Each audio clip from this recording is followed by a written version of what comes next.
Good morning, everybody. I'd like to welcome you all to what I hope is going to become an annual event. This is Data Day, and today's program is being recorded and live streamed. So welcome to all of our audiences.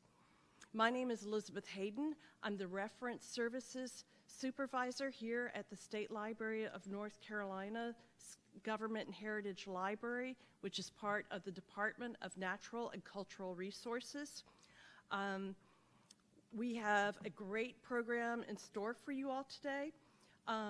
Also want to mention we are a coordinating agency of the State Data Center. Our first speaker is going to talk about the American Fact Finder and American Community Survey. Our second speaker is going to be talking about the state demographers' projections and estimates, as well as LINK and the 2020 census. If you are online and you have a question, please use the chat box on YouTube to ask the question, and we will take care of those during our Q&A time.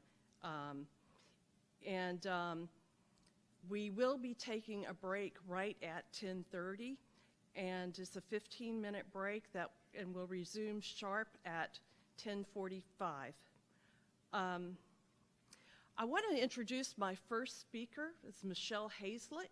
She is it's a mouthful, the Numeric Data Services and Data Management Librarian at UNC Chapel Hill. She has worked here at the State Library as a demographic specialist. She's also worked as a data librarian at NC State.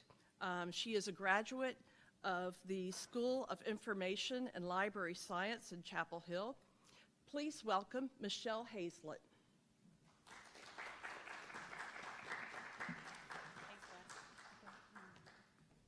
Good morning.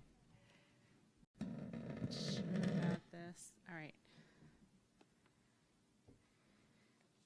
So if you're interested in data and you have done some dabbling in the census data, you are probably familiar with American Fact Finder. Raise your hand if you like American Fact Finder. 2, 3. Oh, hey, there's more than I expected. Many people don't like American Fact Finder.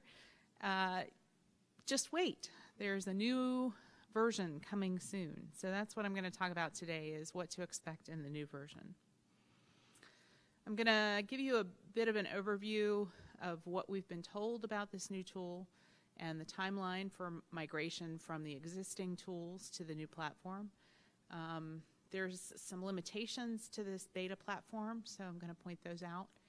And then I'll give you an introduction to the new interface, which doesn't really need a whole lot of introduction. It's pretty easy to use. And then I want to provide information about how to provide feedback to the Census Bureau about the development of this tool. They're very much in an iterative development pattern, so feedback that you provide now can really drive improvements to the interface. And then I'll give you some example searches. We'll see how that goes with internet connectivity.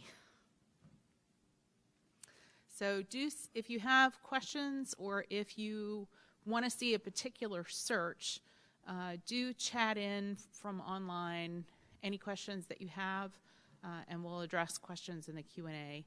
I will pause a couple of times throughout the presentation to prompt you again about sending in your questions. It's good if you go ahead and send those questions in so that we have them sort of ready to go when we get to the Q&A. So all of the Census Bureau's products are going to move to this new interface.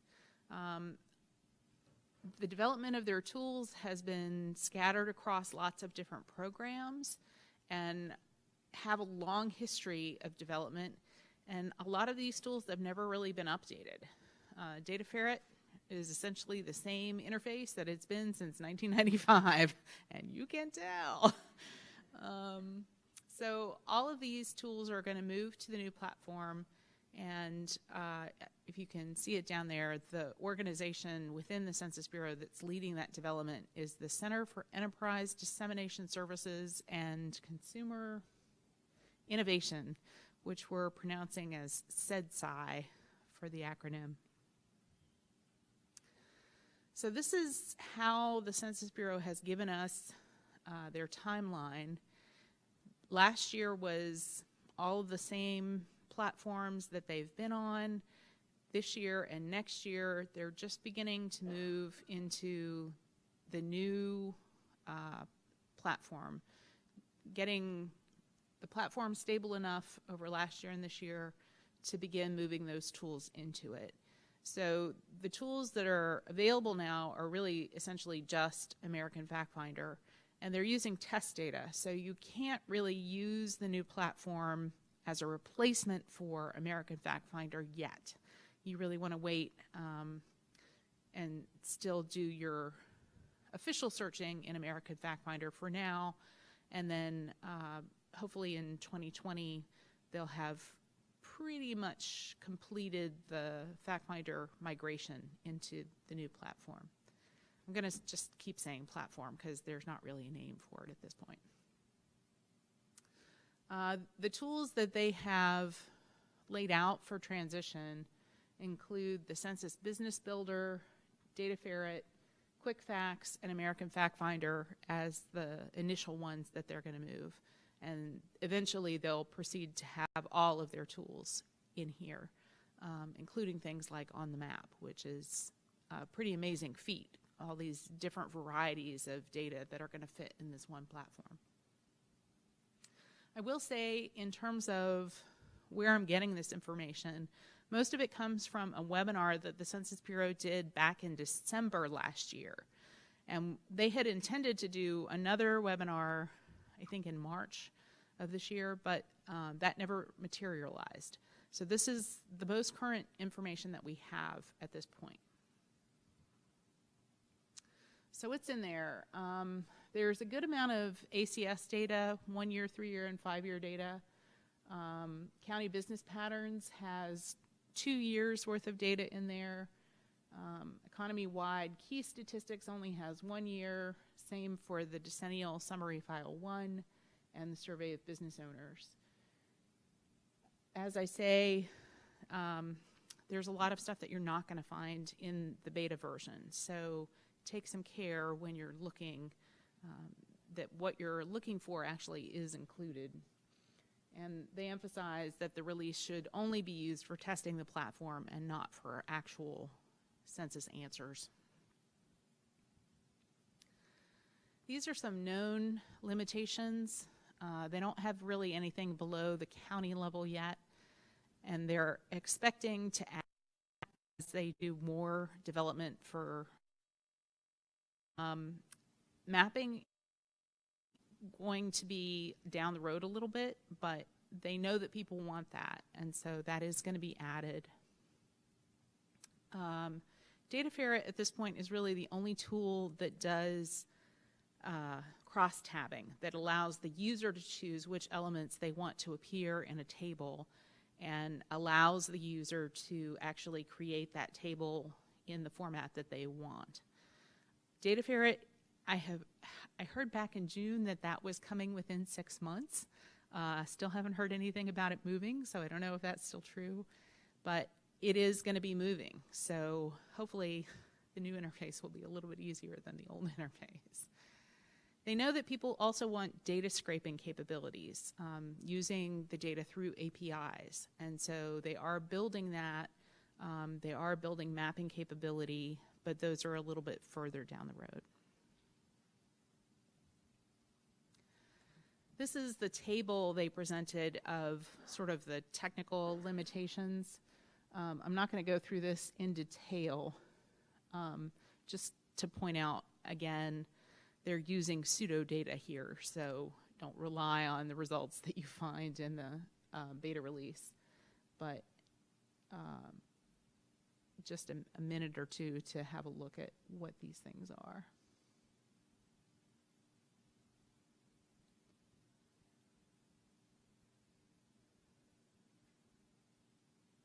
The filters are an important feature of the new service.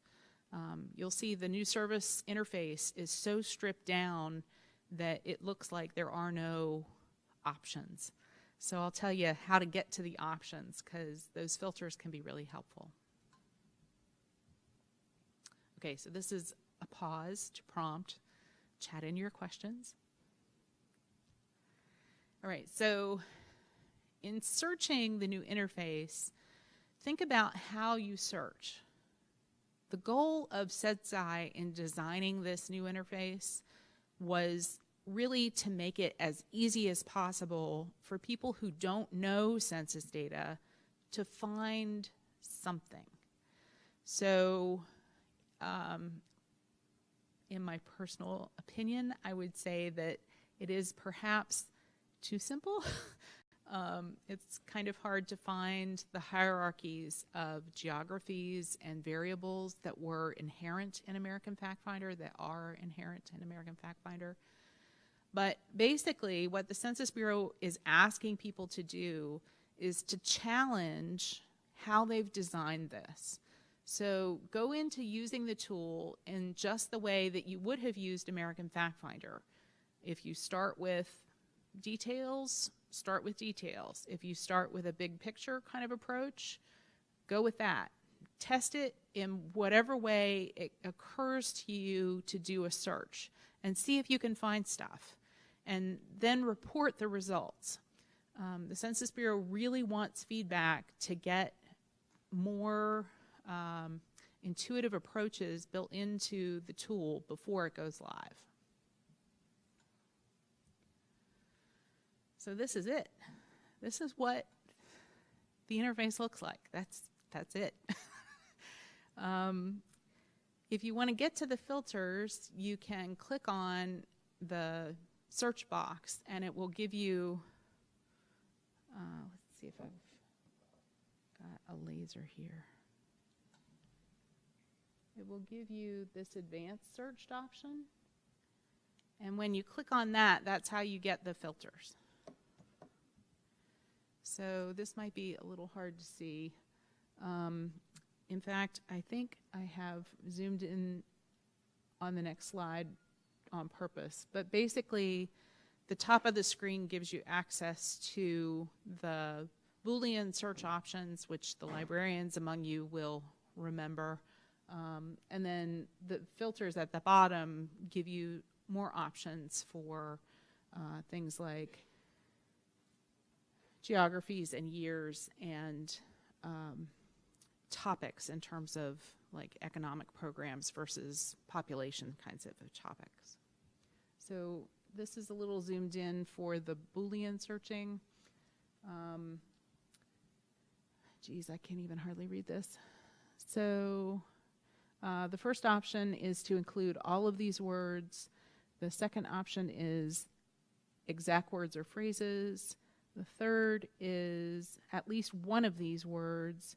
And the last one is none of these words. And then for the filters, going across the sort of tabs at the top, topics, geographies, years, surveys, and industries. And then the topics listed just under topics: business and economy, education, employment, families and living arrangements, and health. So you get an idea of how you can sort of narrow down your search to get to more specific bits. So this is the thing. If people come to the census and they don't know very much about the census, it's going to look simple. And we all know that census data is just not simple. So for those who are used to using census data, be prepared to have lots of questions from your colleagues about, well, I got this thing, what does this mean? And I didn't find this thing, why not? I did a very simple search and I didn't find anything. Well, that might be because of the way the Census Bureau constructs their tables. It might be because the Census Bureau uses a special kind of terminology for that. So those of you who are experienced, be prepared for questions. Race in particular trips people up all the time. I've gotten this question in the last month, and when I first did some searching in this interface, I made this mistake myself. I went looking for race tables and got very little. Well, that's because lots of the race tables are broken out by race, so it doesn't actually use the word race in the title of the table. It uses white or black or Asian or whatever. So that's one that gets people all the time. And then, of course, I think I mentioned this already, the hierarchy of geographies and topics is not as obvious in this search interface as it has been in American FactFinder. So feedback now is really critical. As you find issues in your searching, please report them to CEDSI so that they're aware of all the issues. It's also important, though, even if you think it's such a common thing that it's going to have been reported a lot, go ahead and send it in anyway, because the more comments they get about a particular issue, the more likely it is that issue is going to be bumped up in priority to be addressed.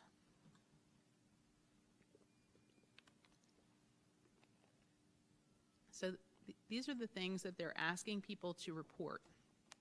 What was it that you searched? What specific terms did you use? What specific options did you use in the interface to get to that point so that they can replicate what you did? And then what did you find? Did you find what you expected to find?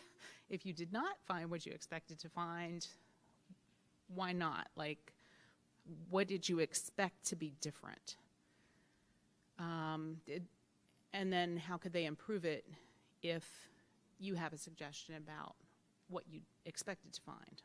And this is the email to send feedback. Of course, because they're getting thousands of comments, you should not expect personal response, but I think they do have an automated response that says, we got your message, so you at least know it was received. So these are some of the things that I have pointed out to them already. I found it particularly difficult to find the technical documentation. It is linked in there, but you really have to dig for it. Navigation issues, sometimes it's not always easy to tell where you should click next to get certain things, to get a particular table, or it always suggests a result based on your search, and the suggestion is it makes sense when you think about it, but very often it is not at all related to the thing that you had in mind. So there's that. I think we'll see this in some of the sample searches. I'll wait to talk about that until then. The relevance of the tables presented very often didn't make sense to me. If I search, educational attainment, I don't expect to find school enrollment as my suggested result. Let's see,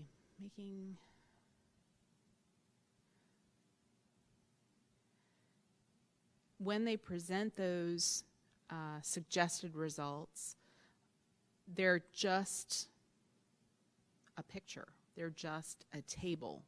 They're not a link to another search. So if you actually did want to pursue some of those suggestions, there's no easy way to just click on a link and go to a new search. You would have to copy, like, the table title, for instance, and run a new search on that. And then for expanded metadata, it seems to me that it would be maybe not easy, but an obvious solution for the problem with not having the word race in a table title is simply to add the word race to its metadata. And then when you search for race, all of those tables would appear.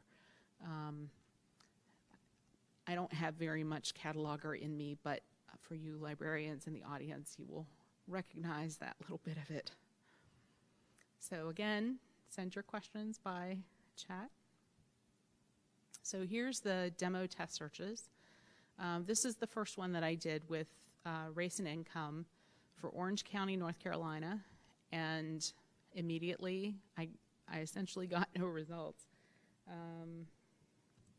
I switch, that did not work. I think I have to escape my presentation.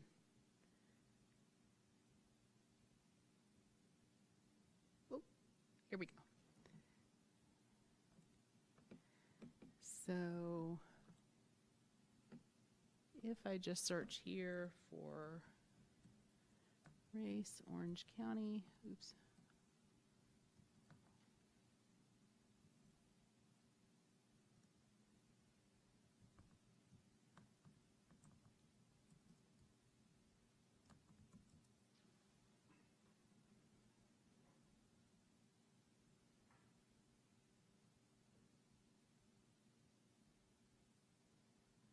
The system is rather slow. That's something else that I have reported. I assume it's because it's a beta platform. It's not.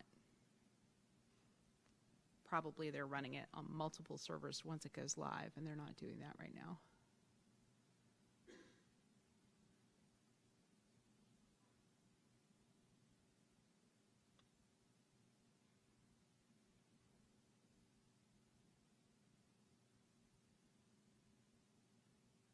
So there you are.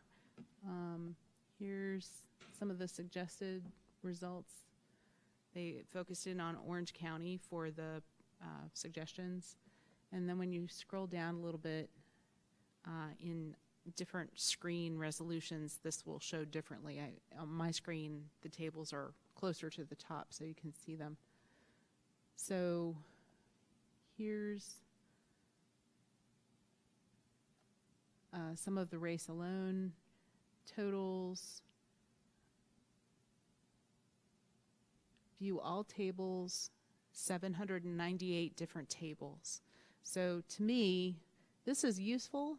It didn't used to do this, but this is too small. So how many people are going to catch that or be caught off guard by how small that link is? It does link to maps and to web pages as well. So the search is not going to be just for data. It's going to be for their website. So it's a one-size-fits-all kind of proposition. And then if you were to click on one of these tables,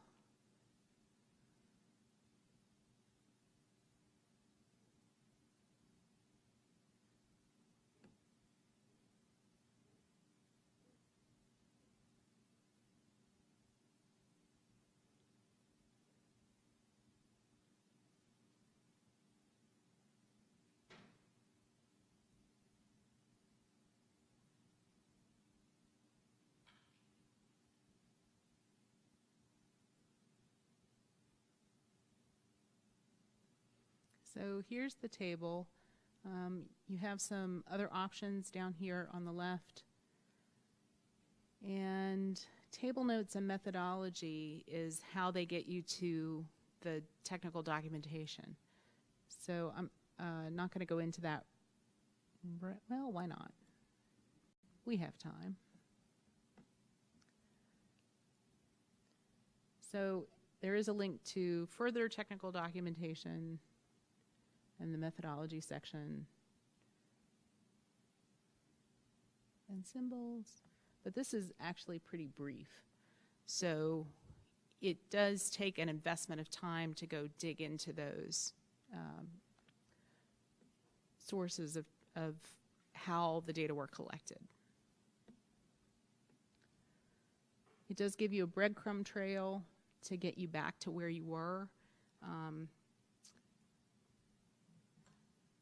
I think the breadcrumb trail was more heavily used 2 versions of American FactFinder ago, so I'm glad to see the return of it here. There sort of is one in the current American FactFinder, but I think users find that extremely useful. So I'm going to return to the main search page.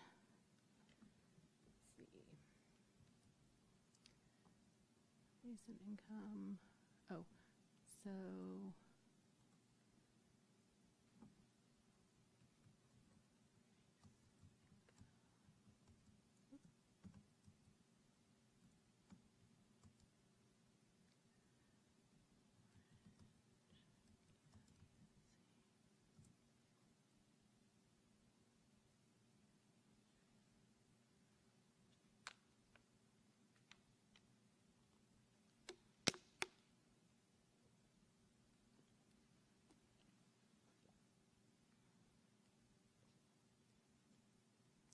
So this is pretty good. Not so much about race. And the example is some other race.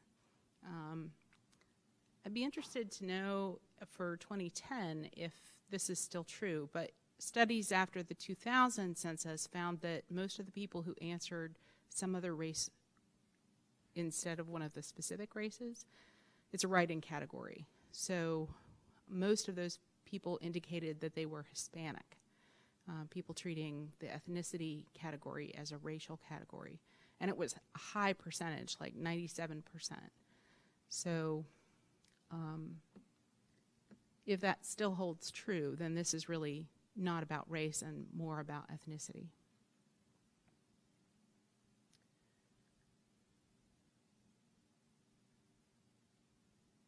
So just some of the results that you would get with this search.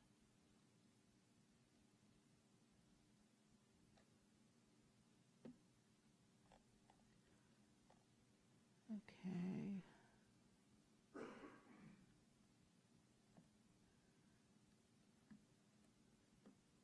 So, Alt-Tab.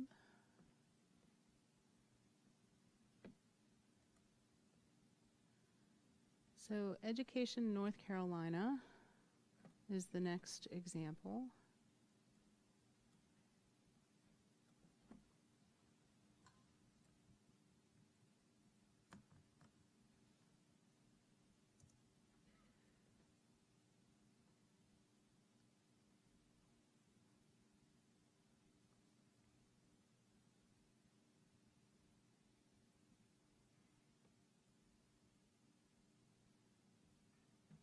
So you see that the results are pretty relevant.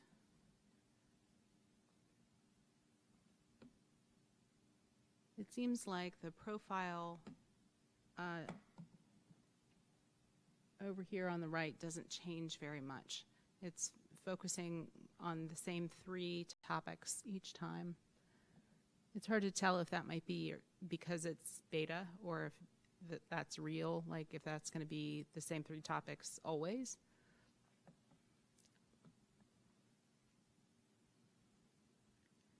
And then you have lots of different education topics. So school enrollment, educational attainment.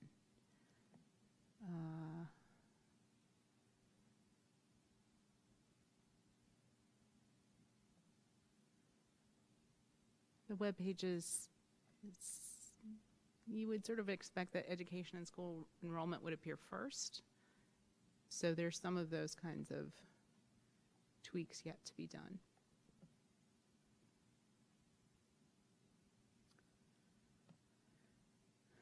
And you don't have the breadcrumb trail here, so you can just use your browser's back button for that.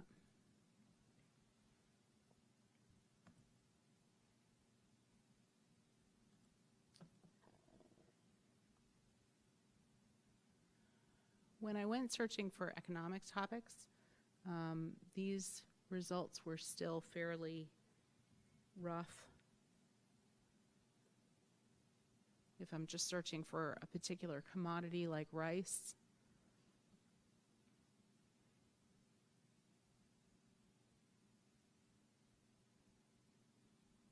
I get Rice County, Minnesota. I wonder if they have rice. Do they grow rice up there? But this is where the filters can come in handy. So if I go back here and go to the advanced search,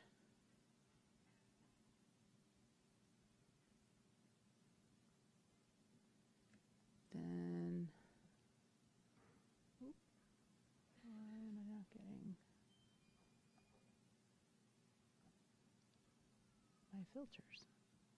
Oh, there they are.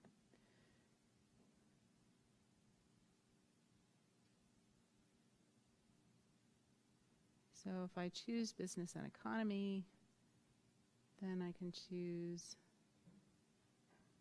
from other kinds of more specific things. I'm going to stick with business and economy there. Still have rice up here. And then view all results.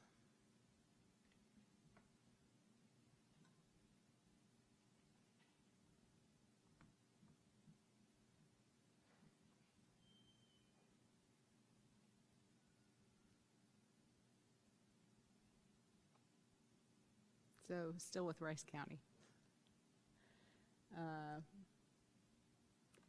If you wanted national results, I'm not sure what you would do at this point. I'm going to go back to the advanced search and see if we can add a geography filter. Geographies.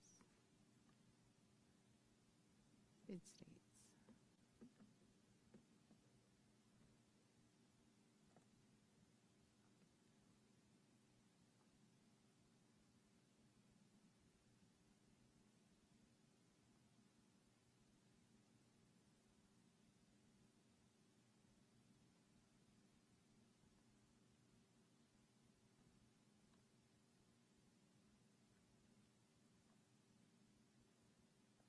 So this is some of what you see when you do your searching in the beta platform. You don't quite get what you would expect, and I really would have expected that the national filter would have worked here, so that's another thing to report. But this is exactly the process that I've been going through, is taking an actual question that I had, searching in the new interface to see if I can find results, and then reporting the results, just emailing SEDSI and reporting what I found. Maybe you could make this font bigger. Maybe you could add this thing. So whatever occurs to you, whatever the feedback is, it's good to send all of it to them.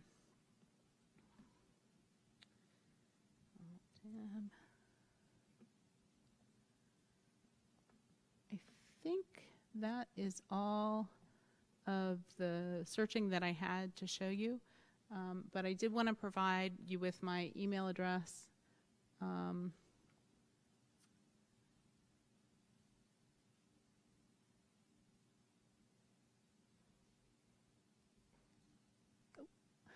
I went from the beginning. Sorry about that. Just go through. Oh, there we go. Okay. So I work in Davis Library at UNC, and I have to, of course, prioritize my UNC patrons. So if you call me during finals, I am possibly not going to respond right away.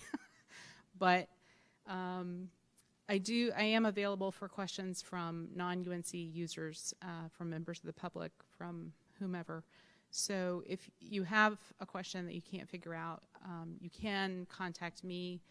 There's some other resources available too here at the State Library. And then all of this is based on a census webinar I think I mentioned at the beginning from last December. So this is the link to that webinar if you want to hear it from the horse's mouth.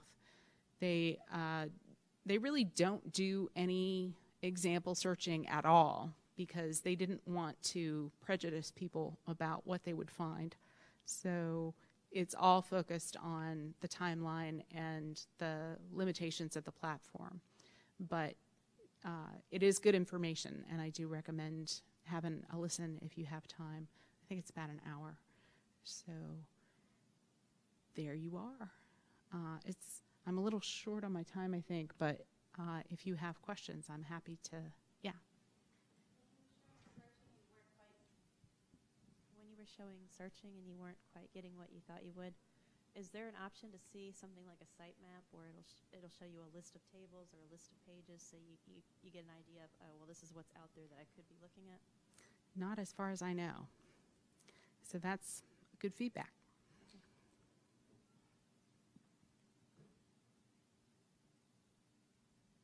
Anything else? Yeah. Hey, Michelle, I know this is still something that's in development. In the existing versions of FactFinder, there are limitations on the numbers of like geographies that you can request at a time. And then there are those workarounds like all municipalities within North Carolina. Are those limitations still in place? Is that still part of the development for the new system, do you know? They haven't said anything about limitations like that. My guess is that they're going to send people to the download center to do any kind of bulk download. And the download center actually has gotten a lot better over the years so that you can be very selective about choosing existing tables from particular programs, choosing, all counties within a state or all block groups within a state.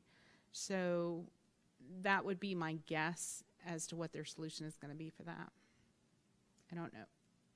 I don't have any information at this point about limitations within this system.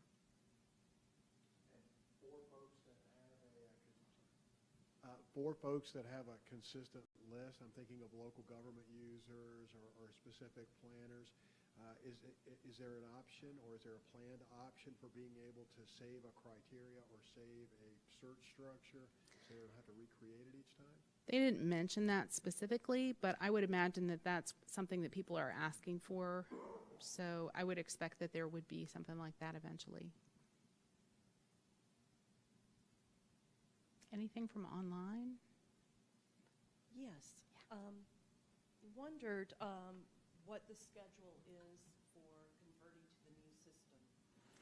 So, as I said, the slide with the schedule from the census webinar, that actually is their graphic, indicates that by 2020, they're going to be converting American FactFinder almost fully over to the new platform, but they don't have anything more specific out at this point.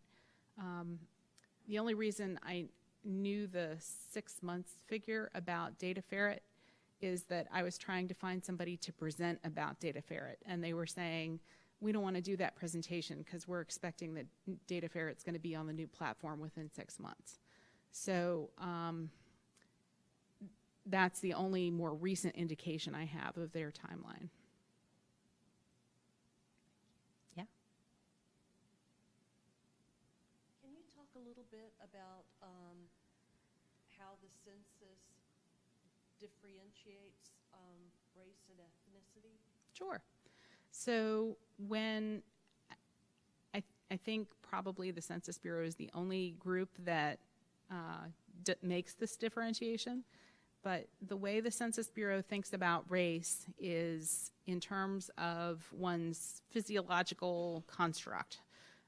So whatever racial characteristics are inherent to your body, that's how they determine race. Whereas ethnicity, they think of as a sociological construct. It's not about your body, it's about the culture that you grew up in. So if you are of Asian descent, but you grew up in Puerto Rico, it is entirely possible that you could be considered an Asian race, but an Hispanic ethnicity. And that's where they are right now in terms of ethnicity. That's the only ethnicity that's being enumerated at this point. There have been some efforts over the years to lobby OMB to establish a category for Arab Americans. Bob, do you know of any others? Yeah, there was an alternative questionnaire experiment that the Census Bureau has been running for several years over the past decade. There was a lot of recommendation, a lot of study done on adding a question for Middle Eastern, North African as a race category, the MENA standard. And that recommendation with some studies about how to clarify both the race and the Hispanic origin questions to include some write-in fields so that a person could given a little guidance through the instructions, would be able to clarify their answer. Those recommendations went to OMB, but I don't think any of them were accepted for the 2020 census. I think they'll be probably revisited after 2020. Okay, thanks. Any other questions? All right, I'm going to turn it. Oh, was there another one? I just wondered if maybe you could do, if it's not putting you on the spot, if you could do a demo of the American Community Survey. Oh, within this interface or within? With the old interface. With the old interface. Okay, sure. Thank you.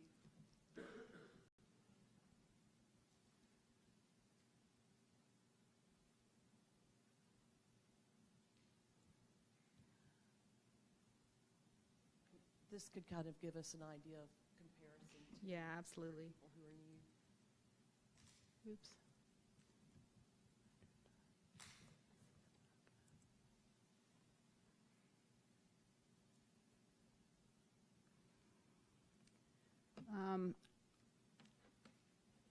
I have to apologize a little bit.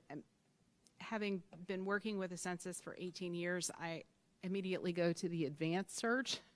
But the nice thing about the advanced search is that it gives you all of your options at once. I think the guided search kind of walks you through steps a little bit more. So there is that option if you're not an experienced user.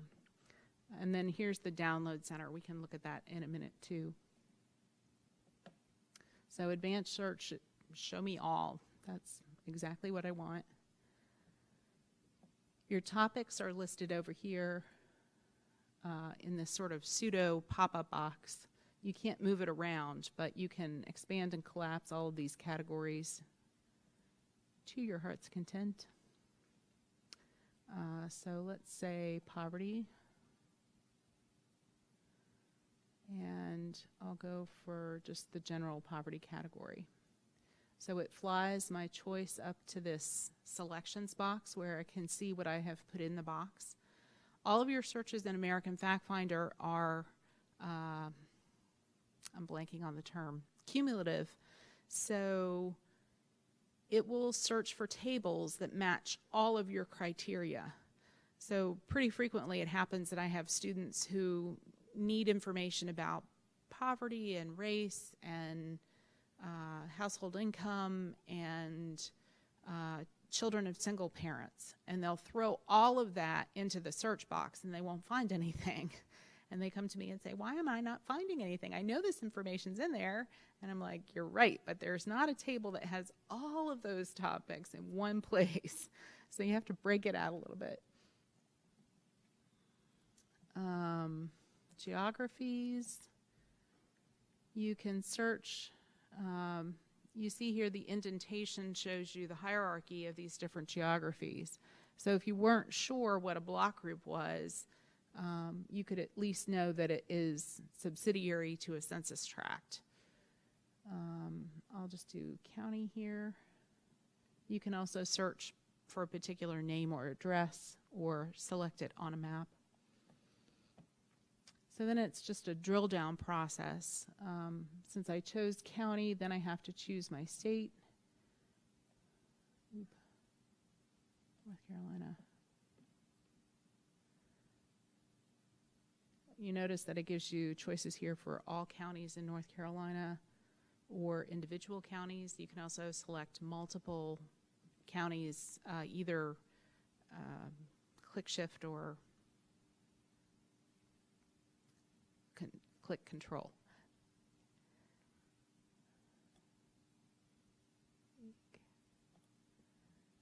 Add to your selections. And you can just click to a different window if you wanted to, or just close that window if you want to move on to something else. So far I'm looking for poverty in Wake County. These are all the tables that match those criteria. So there are demographic profile tables that give you a selection of a wide variety of different variables. There are subject tables. When you get down to tables labeled either B as in boy or C as in cat, those are base and compressed tables for the American Community Survey. So you can just go in and look. Let's see. I'll do means of transportation to work by poverty status.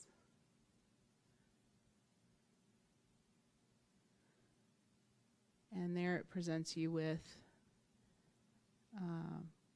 people who are below 100% of the poverty level, 100 to 149% of the poverty level, and at or above 150% of the poverty level, based on, these are just the totals of the poverty categories, and then broken out further down by the type of transportation they use to get to work.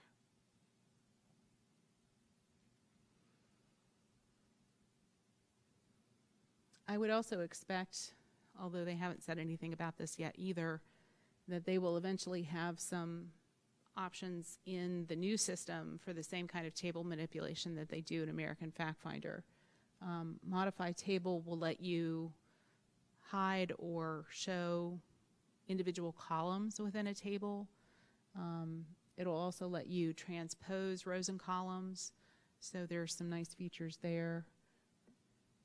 Bookmark and save is really helpful when you're using the same variable over and over again. It'll let you get back to that table really quickly.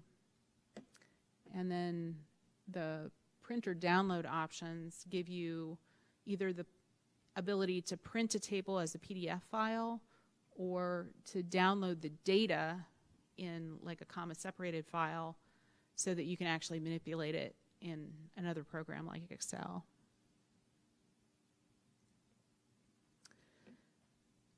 One thing that the Census Bureau has done pretty consistently is limit your ability to pull data across years, but they have added this feature more recently where you can jump between years for the same table. They limit your ability to do that because the methodology often changes between censuses. You know, a census is designed as a point-in-time survey. Same essentially true with American Community Survey.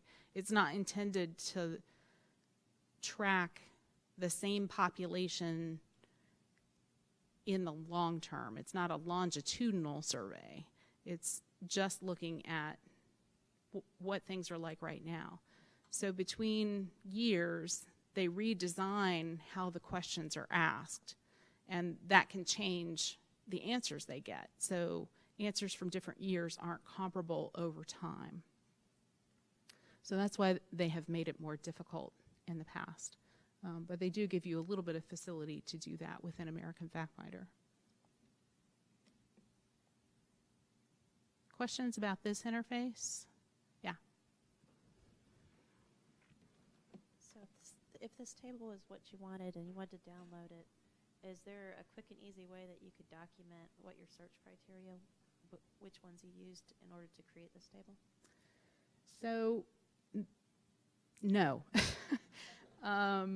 There is a quick and easy way to document what you got in terms of when you download either the data or a PDF, it will give you the metadata about that table, but it would not capture the search terms that you use to get to that table.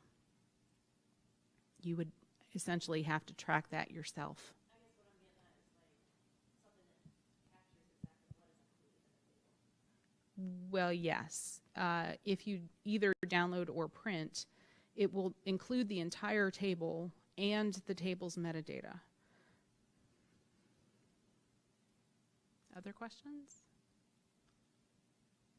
Michelle, what about comparing data from different years in American Community Survey? Could you talk a little bit about that? Sure. So,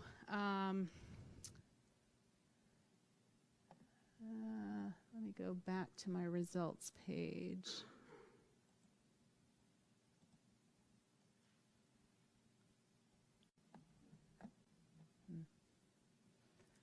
So you notice that all of these tables are from ACS 1-year 2017 data. That's the most recent ACS that's been released that matches what I want to do. But if you scroll down and go to a new results page, and new result, let's just jump further in. Wow, there are a lot of tables there. All right, I'm jumping to the end. So eventually, it lists them all in reverse chronological order. So you eventually get to the older data that's available that still matches. What I actually wanted to show you,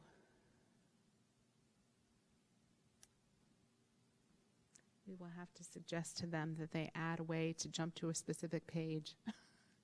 I'll go back to the beginning. Oh, there were some. So the demographic profiles it's showing here are from the 2016 5-year data. When the ACS started in 2000, well, officially in 2005, there were 3 different types of summary files that were produced from the data. There was the 1-year data, the 3-year data, and the 5-year data. And the reason they have these different groups is because the sample sizes for each of those is different. The methodology for the American Community Survey is an ongoing rolling survey. And so when you collect data for 1 year, what you have is not a full sample size. It's only something like 13.5 million people. And that's not large enough of a sample to create estimates for the smaller geographies in the country. It's only enough to create estimates for geographies that have at least 65,000 people. So the 1-year data is limited in the number of geographies that it includes. It's only those geographies that meet that threshold. So all metropolitan areas, all states, but definitely not all counties. In North Carolina, we have something like 2/3 of our counties that don't meet that threshold. So the 3-year data is the sample that's been collected over the course of 3 years. And those are geographies, that sample size is sufficient to create estimates for geographies between 65,000 and 20,000. So we're getting smaller. A lot of counties are going to show up in that, but not all of the counties, and no smaller geographies. So you have to go to the 5-year data before you have a sample size that's big enough to create estimates for all of the administrative census geographies.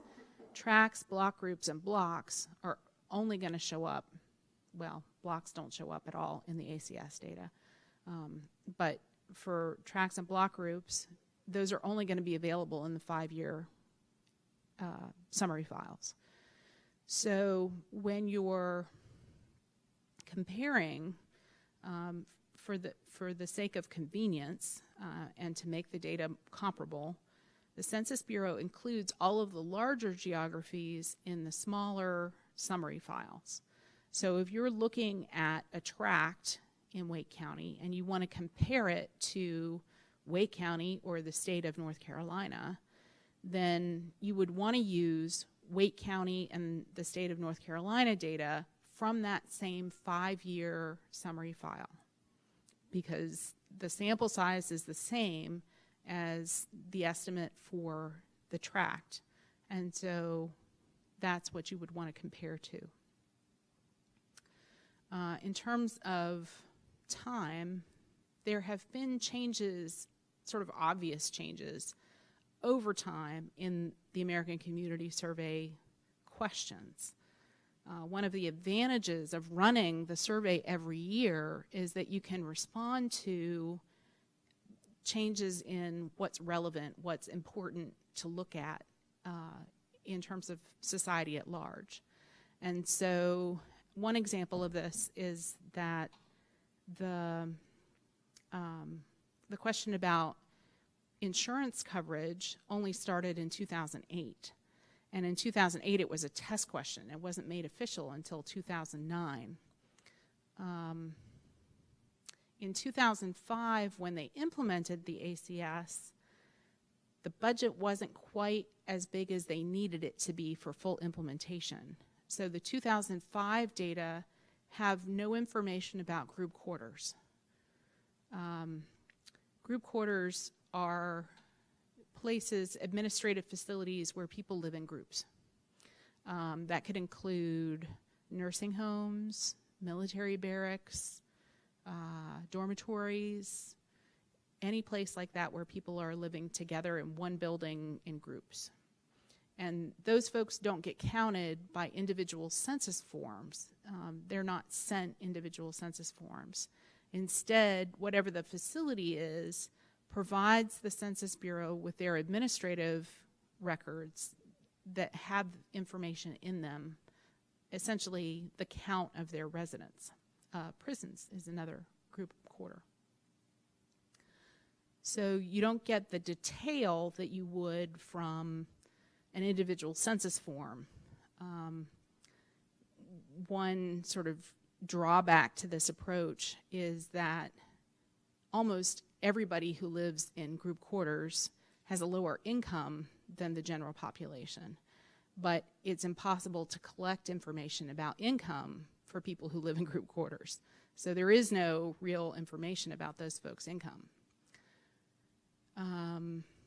The advantage, of course, is that it's cheaper to collect information from the administrative records than from sending out individual census forms and tabulating those forms. So there's always going back and forth. So when you're comparing ACS data across time, there are sort of obvious limitations where a variable like insurance coverage only goes back to 2008. There's another example of a new variable that they've added is bachelor field of study. So for those people who have attained a bachelor's degree, what was the area that they specialized in? What was their major in college? And researchers are tying that data to eventual earnings data. So that's another really useful one. But in terms of comparing the data across time, you also have limitations in terms of methodology. So just like the census is changing, the American Community Survey is also always testing how they ask questions and better ways to get people to give answers in the categories they want.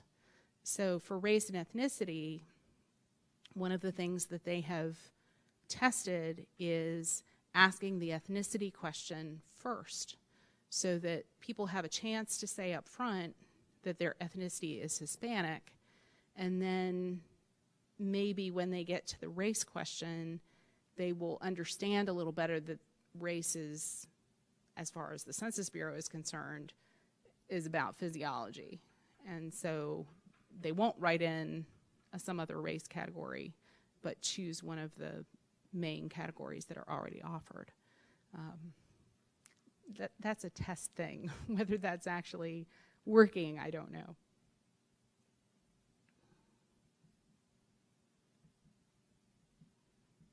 What are there geographies in North Carolina for non-federally recognized tribes?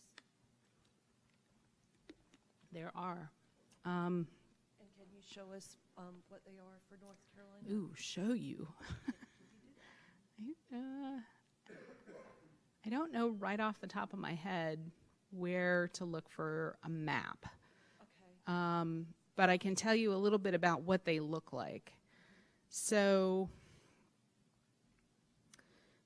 in North Carolina, we have, Bob will know these statistics better than I, something like 5 federally recognized tribes. Oh, 1 federal and 8 state recognized tribes. So, for instance, the Lumbee Indians have been lobbying for federal recognition for a very long time, and they haven't gotten there yet, but I believe they do have state recognition at this point. So what happens with folks like that is that tribal lands are considered a statistical area. And so the boundaries, usually statistical area boundaries, like metropolitan statistical area boundaries, are based on county boundaries, but that's not true for Hawaiian Homelander and Native American tribes. And so instead, those statistical areas are based on a concentration of the population. So when you look at the Cherokee tribal lands in western North Carolina, what you see is scattershot. So these are places where the terrain is very rugged. There's a road that goes up into the mountains, and there are lots of little houses off this road. And so there might be a spot over here where there's part of the tribe living and a spot over here. And so that's why the map ends up looking like that. When you look at Native American homelands in the West, those tribal areas are much more based on water. And so if you're looking at a Native American homeland in Arizona, essentially what you're going to find is a square, and it's pretty much an exact square. There is a well, and then the tribal area is based around that. So you can find maps that show these areas, and I can get you to a general area where you would find it. So on the main census page, wait, this is not the main census page. This is the main census page.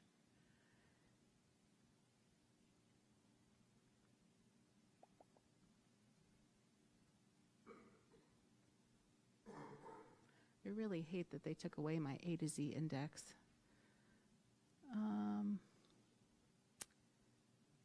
Oh, here we go. So if you browse by topic, you can go to geography. And the geographic division at the Census Bureau is the group that makes all of the maps. And if you go to maps and data, here you can find reference maps. Thematic maps are the ones that actually show data like poverty or employment or stuff like that. But the reference maps are just like road maps.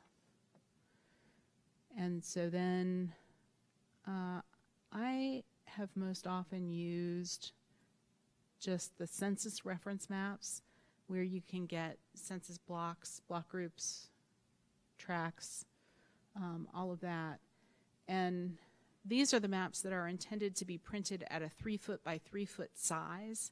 So when you pull them up online, they're kind of crazy. They're little tiny representations, and you have to zoom in a whole lot to see anything. But they show all of the census boundaries.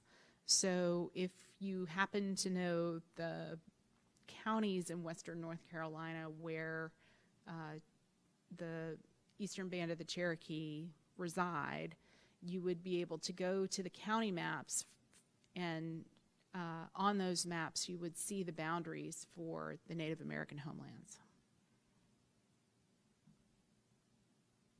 Questions about that? Could you point out where we could find training tools at the Census Bureau? So this is something that I struggle with a little bit. But if you go back to the main page, Let's see. Oh, here's A to Z. I finally found it. Let's see what happens if we just go to training. Training and education opportunities. So there are student opportunities as well. I think I clicked on this already. There we go. So they always list their upcoming trainings. Sometimes these are in-person appearances at a conference, or they're doing a workshop at a state data center affiliate, something like that. Often they also have webinars, and I find the webinars to also be really helpful. And for pre-recorded, not pre-recorded, but post-recorded webinars, you can look in the recorded webinars section. That's where that one is that I have the link for in my presentation.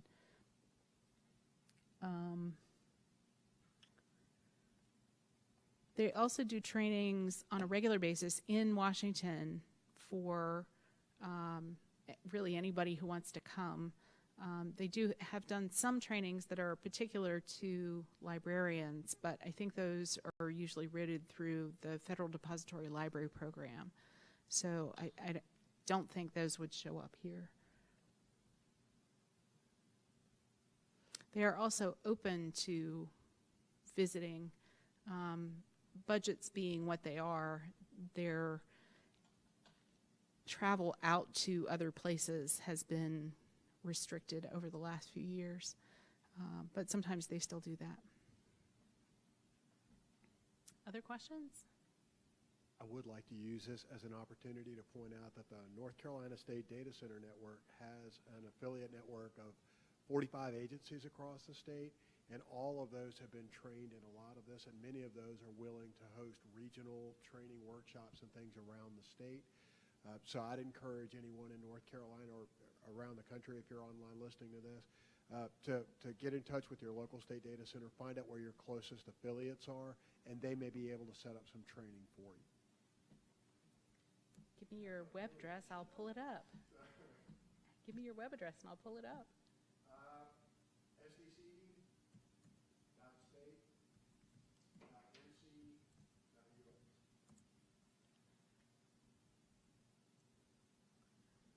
Look at that.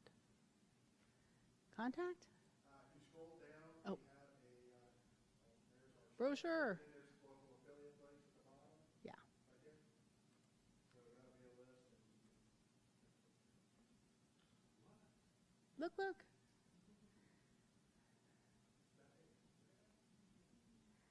Jeff Brown at the Center for Geographic Information and Analysis, if you're doing mapping. Becky Tippett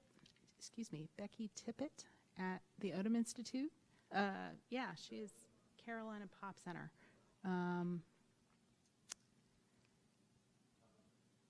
Yeah. And then following are the library affiliates at public libraries across the state and the councils of government across the state.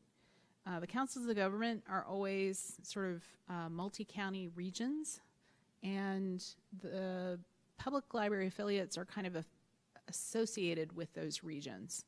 So there's not one in every county, but there are people in your region who are available to help if you're not right here in Raleigh.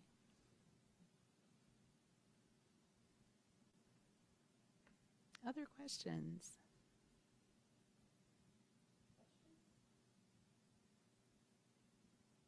All right, I think that's it for me.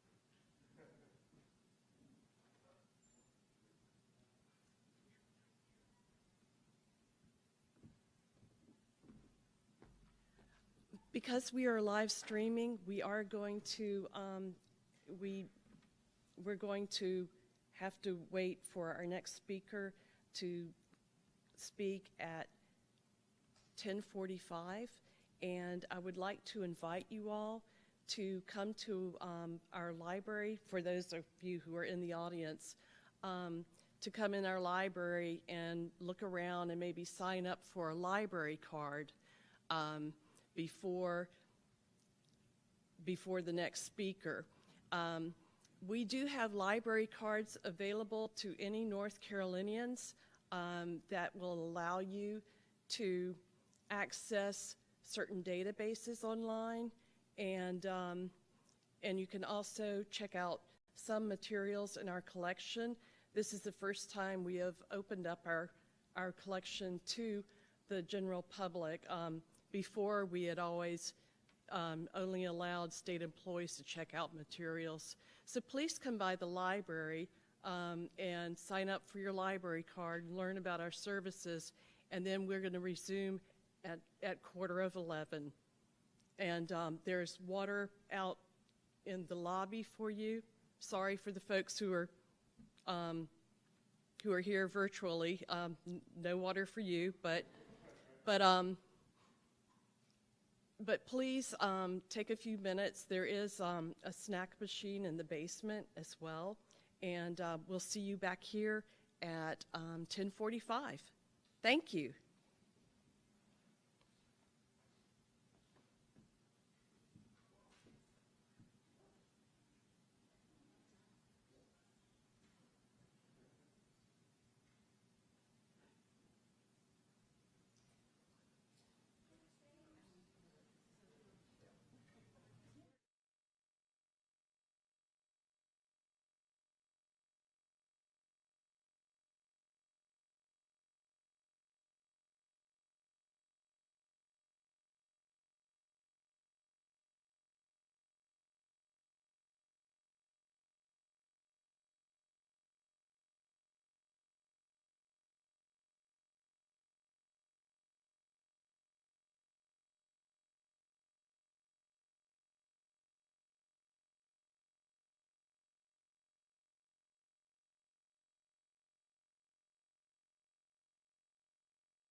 If you're tuning in for the first time, I do want you all to know that this presentation is being recorded and it will be made available later. We do have a survey that we passed out for those who are here in person. Please fill them out. And if you are joining us online, we will be sending out a survey later on. My next guest is, again, I'm Elizabeth Hayden. I am the Reference Services Supervisor here at the State Library of North Carolina's Government and Heritage Library, which is part of the Department of Natural and Cultural Resources. I'd like to welcome you all back and to our second part of our presentation. I am pleased to introduce Bob Coates. Bob is an analyst in the Demographic and Economic Analysis section of the North Carolina Office of State Budget and Management. He's also the governor's census liaison. He is a coordinator of the North Carolina State Data Center Network. He also leads the North Carolina Geographic Information Coordinating Council of the 2020 Census Working Group. And he has been working in state government with data for over 20 years. Please welcome Bob Coates.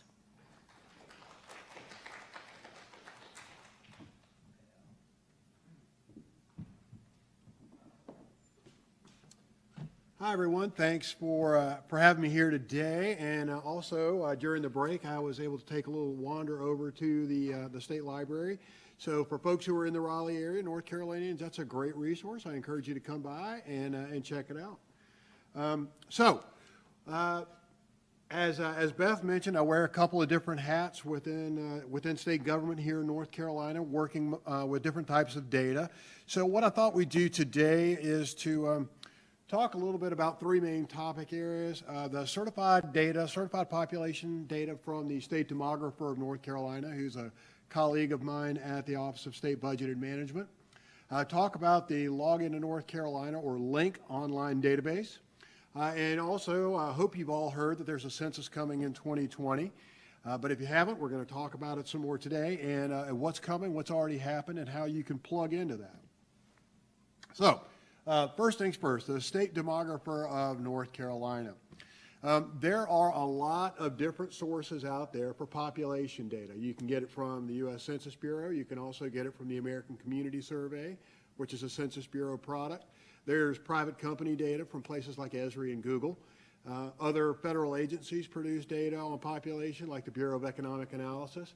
And those are all great data resources, but they are all based on usually a large national model, and that's great. In the case of the U.S. Census Bureau, you want to make sure that population estimates are using the same yardstick for every state and for every community within those states, so you can do cross-state analysis. However, by virtue of using those larger national models, it means that the estimates may not be taking into account unique characteristics for each state. So the State Demographer focuses very specifically on North Carolina and uses different models, three separate models that take into account North Carolina-specific influences. So whereas the Census Bureau may need to be thinking about processes that take into account tribal populations in big western states, that may not necessarily give us a good picture of what's going on in North Carolina. The State Demographer looks at trends that are going on locally and historically has produced much more reliable estimates for what's going on with our population. So as we go through the decade, the estimates are based on the last decennial census.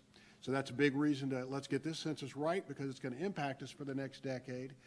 But as we get closer to the next census, we've noticed that the State Demographer's estimates have been closest to the actual census count than the Census Bureau estimates, and that's because of that local focus of his estimates. Also, because the estimates are state certified, they're state certified for a reason. The state uses those certified estimates to distribute state funds for things like Powell Bill and other resources. So currently it's about $205 per person per year in state funds based on the State Demographer's estimates that are distributed. So what goes into the estimates? I mentioned that the state demographer uses the last decennial census count. Why? Because that's the biggest survey that we have. It's the best count that we have. So that's an added incentive for all of us to be counted in 2020, because missing folks then not only impacts our federal figures, but it impacts our state figures as well. Then the state demographer inputs into his model data from vital statistics, local vital statistics data on births and deaths. And then he takes into account his own survey that he does each year, tracking any changes in municipal boundaries. That's going to impact municipal population. Also looking at building permits, are there new residential structures? And he also surveys group quarters, and Michelle mentioned those earlier. Group quarters are group living arrangements where folks live for an extended amount of time. Nursing homes, prisons, college dorms, military barracks, those are all examples of group quarters. So all of those and other things go into the state demographer's model, and what comes out are certified estimates for the state, county, and municipal population estimates each year. Now these are municipalities, that's incorporated places, and when we start talking about the Census Bureau, we'll touch on CDPs, which are census designated places. Those areas are not incorporated and they're not included in the state demographer's estimates. On top of those certified estimates, the state demographer projects populations by age, race, and sex for the state and counties. He does not project municipal populations because municipal boundaries are so dynamic. And that being said, one of the things that are constant with all data really, but especially with the state demographer's data, is change. So these are all estimates based on the last census count. So as he reviews the estimates, as he gets feedback from local governments, as he gets additional inputs, and as we get to another census, the state demographer can go through and revise counts, and as we have a decade between two censuses, he will smooth the counts to make them more in line with the actual counts from the census. So from year to year, you may see some fluctuation in estimates, and that's part of the state demographer's normal process. And since that was such a good slide, I put it in twice. Sorry. All right, so when the state demographer releases his data, and the initial data for 2017 has been released, the standard releases, the certified products will come out a little later, but there will also be a highlights document that he produces with his data, and these are some captures from that publication. So this shows population change in North Carolina. North Carolina, as you've probably heard in the news, one of the fastest growing states in the nation. We're 9th largest in population now, closing in on being 8th. Georgia and North Carolina are very similar, seeing very similar growth. We're gaining about 100,000 people a year in net population growth. That's the size of Wilmington every year since 2010. But that population isn't evenly distributed around the state. So the areas that you see in dark green here, these are the areas that are seeing the most net population growth. Tends to be our metropolitan areas. But we do have areas that are actually losing some population as well. Michelle talked a little bit about the American Community Survey and how the single year estimates are available for areas of 65,000 or more. Those counties in dark green have 65,000 or more in population, so you'll get annual ACS data. But some of these areas like Hyde County is less than 5,000, so you'd have to use the 5-year estimates for that.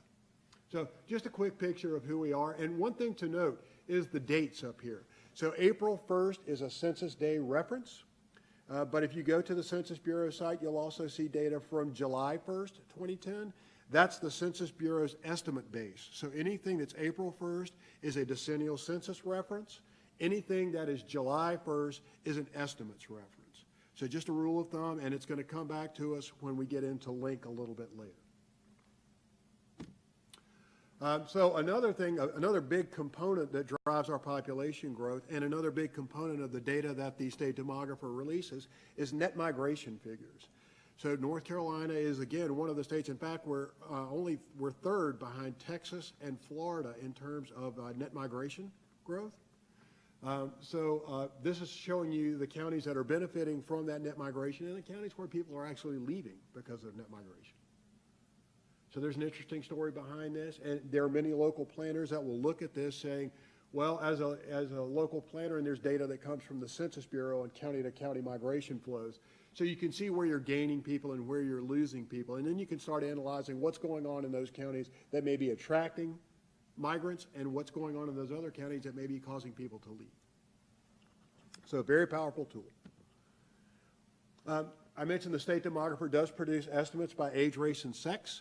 Historically, it has just been a white and non-white in terms of race, but the past two state demographers have expanded that. So now you're starting to see more race estimates based on the Census Bureau standards that have come out. So here you can see projected out to 2037. That's as far as the estimates go right now, but those could change in the future. And you can see the changing face of North Carolina, not only in terms of total population, but in the terms of racial makeup. Whereas the white and the black non-Hispanic populations are staying roughly the same in terms of the percent of the overall population. You'll notice the two or more populations and some of the other racial categories, the Asian American population, are actually growing in our state. So it's kind of an interesting picture on how we're growing as the overall makeup of our state. Okay, so aside from coming up with the estimates, which is a big enough job in itself, what else does the state demographer actually do? So he does his annual survey that I mentioned to local governments, and that feeds into his survey. He's also North Carolina's representative to another partnership with the U.S. Census Bureau, the Federal State Cooperative for Population Estimates and Projections, or FSCPE. As part of that role, he and his colleagues review the Census Bureau's estimation process to try to improve federal estimations coming from the Census Bureau. He also reviews the group quarters process and the count review process with the U.S. Census Bureau. So as we're getting closer to 2020, that gets to be more and more of a role to make sure that not only is North Carolina getting great data from North Carolina, but we're improving the quality of data we get from the U.S. Census Bureau. As part of all of this work, he's part of a working group looking at improving municipal boundary data and geospatial data support through the Geographic Information Coordinating Council here in North Carolina. So all of that sounds like it can be kind of technical and a lot of geospatial work, but all of that paid huge dividends recently as we were looking at recovery and assessment of damage from the hurricanes. So knowing where people are, knowing the characteristics of those people, both using census data and the state demographer's data, has really been critical to North Carolina's recovery. So I want to give him a lot of credit for that. So if you want to call the state demographer up and tell him he's doing great work, or if you have more questions about his data, there he is, Mike Klein. You might notice when you talk to Mike that he sounds a little different. He just came here from Texas about 1.5 years ago, but he's settling in well. So give Mike a call or visit his website to see more of his data.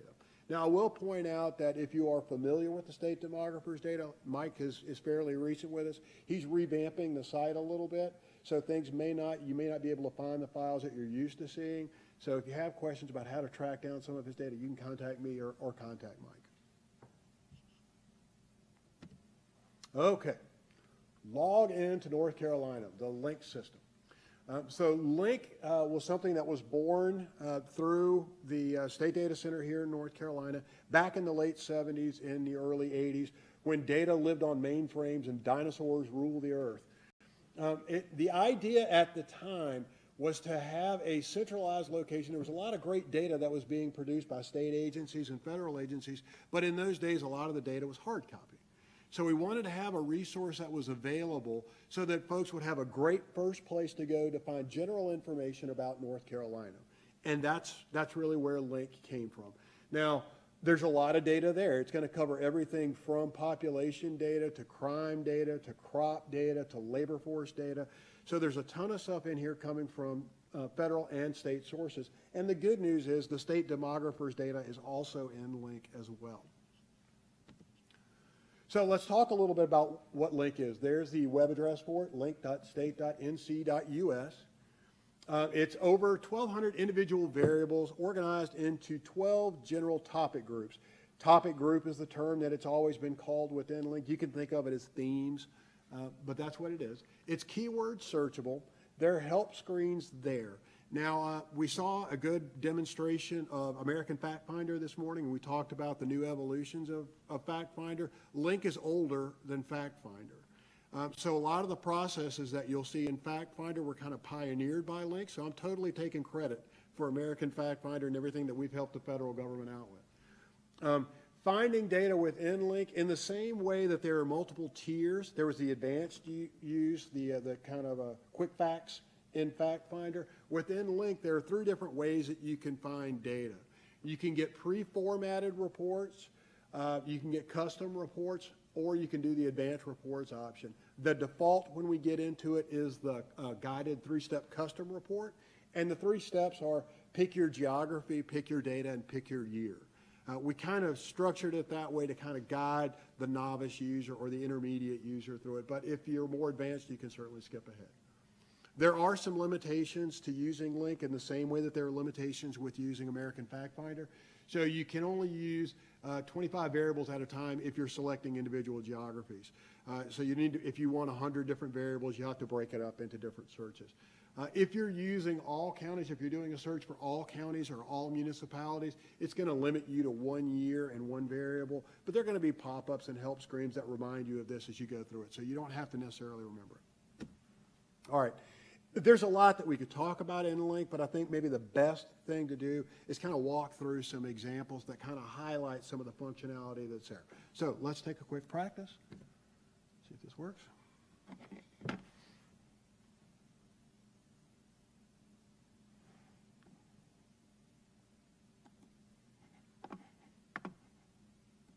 Okay, so if you go to Link State NCUS, this is the landing page. And you'll see there's a link to the State Data Center and the State Demographer there, so we're all part of the same happy family. I hope it's obvious that there's a Start Link Now button here, so this isn't actually where Link is, but this is where you start it. So when you click that, you go into actual Link itself. So this is the landing page. And you'll note that, yeah, you're in an old Frames environment. Bear with us on that. So at the top is the banner frame, way up here. At any point, if you decide that you want to just clear everything out and start over again, you can click on the not too pretty icon right here. Within, this is your selection frame here, or your navigation frame rather. So within that, there's always going to be help. There's going to be an email link where you can contact the Link team. There's a what's new that'll show you the latest variables that have been added, and within that area you can set a time frame. So the default is 30 days, but if you want to see the stuff that was added specifically in January, you can put in a date and it'll show you what was added at that time. It lets you know that you're in the custom report layout. You have options here for choosing your geography. The geography options by default are counties over here in the state, but you can also look at municipalities or regions. And those regions can be everything from mental health catchment regions to metropolitan statistical areas. And those MSAs have been redefined. They get redefined every 10 years on the 3rd year after a census. So there's the 1983, the 1993, the 2003, and the 2013 MSAs are in there. So we have lots of different regions if that's going to be more useful for you. We also have down here at the bottom your status area. This is your selection window, and so those are the main 4 frames that we're going to work with. So just to get a start, let's say you're someone who has no idea really what you're looking for, and you don't really know what's in Link. So you just kind of want a good general, can you show me something about North Carolina, give me some indication of what kind of data you have. So the best place to go in that situation is a pre-formatted report. So we'll zoom over here where it says get a county or state report. That's important. The pre-formatted reports aren't available for municipalities. It's county or state only. So we click that link, and you'll see that everything gets repopulated. So on the right side, you've got your list of topic reports, and again, the topics are just themes. The first ones are general profiles, which are kind of a collection of data that could be from multiple theme areas. But after that, you'll see the topic headings: population and housing, vital statistics, social and human resources, education. Those are the general themes. So this is one of the rare occasions where a selection has already been made for you in Link when you get here. So if you look on the left-hand side, current topic report is the multi-topic profile. So if you select anything else, county ranking profile, you'll see it changes here. So always watch that current topic report line. It'll let you know what you're going to be seeing.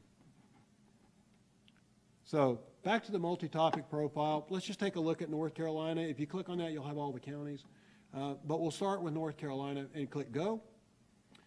And you're going to get the earliest year that data is available in that profile and the latest year that data is available.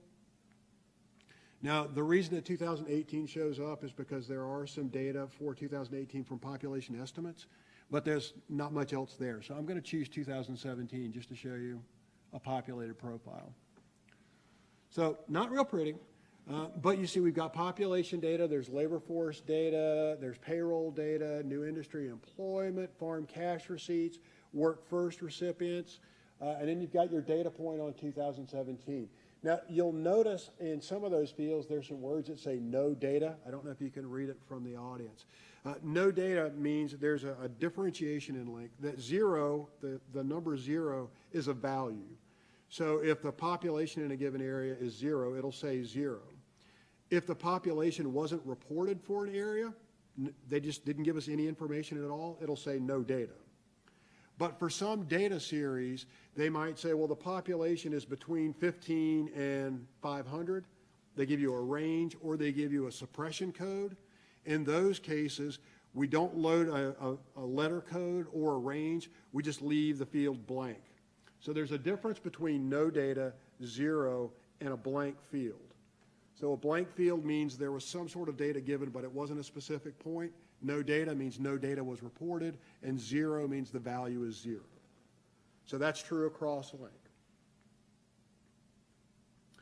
Now, the other thing about LINC, Michelle had talked about metadata this morning, and within LINC, what you see on the left-hand side, the text is the data description, is the variable name.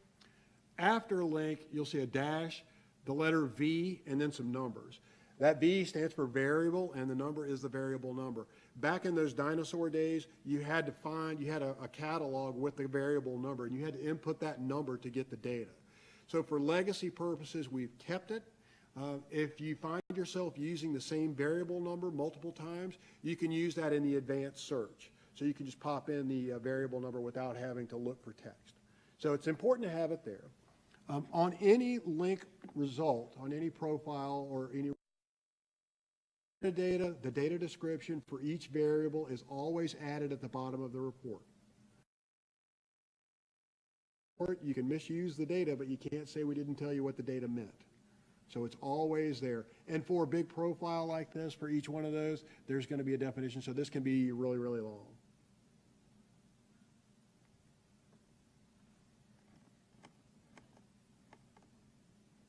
Now, you are in a frames environment here, so unfortunately printing is not always easy. And we don't have a way of quickly downloading. What you can do for reports is do a right click and a save as, and save it as an HTML file, which will open up in your spreadsheet, or if you want to, you can just copy and paste in. For the current functionality, that's a limitation.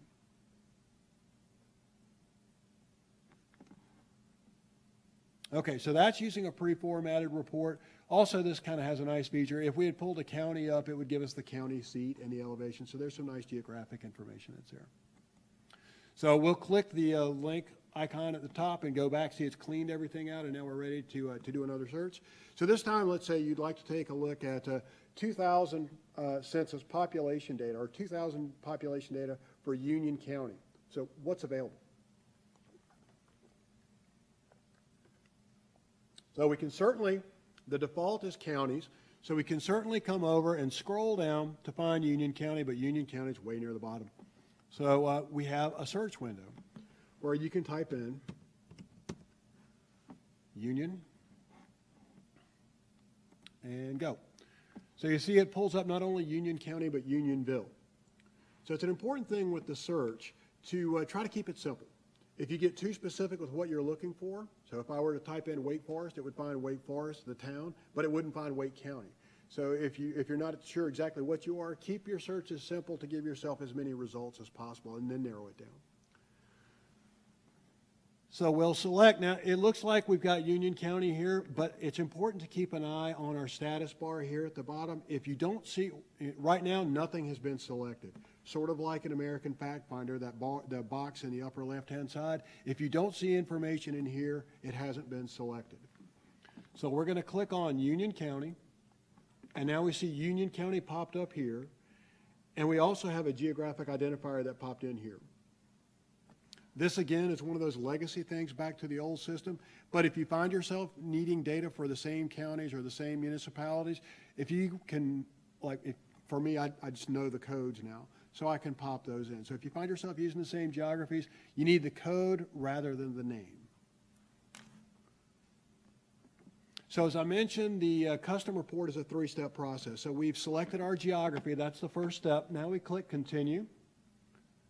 And now we are in the data items area, and we're defaulting to that first topic group, which is population and housing.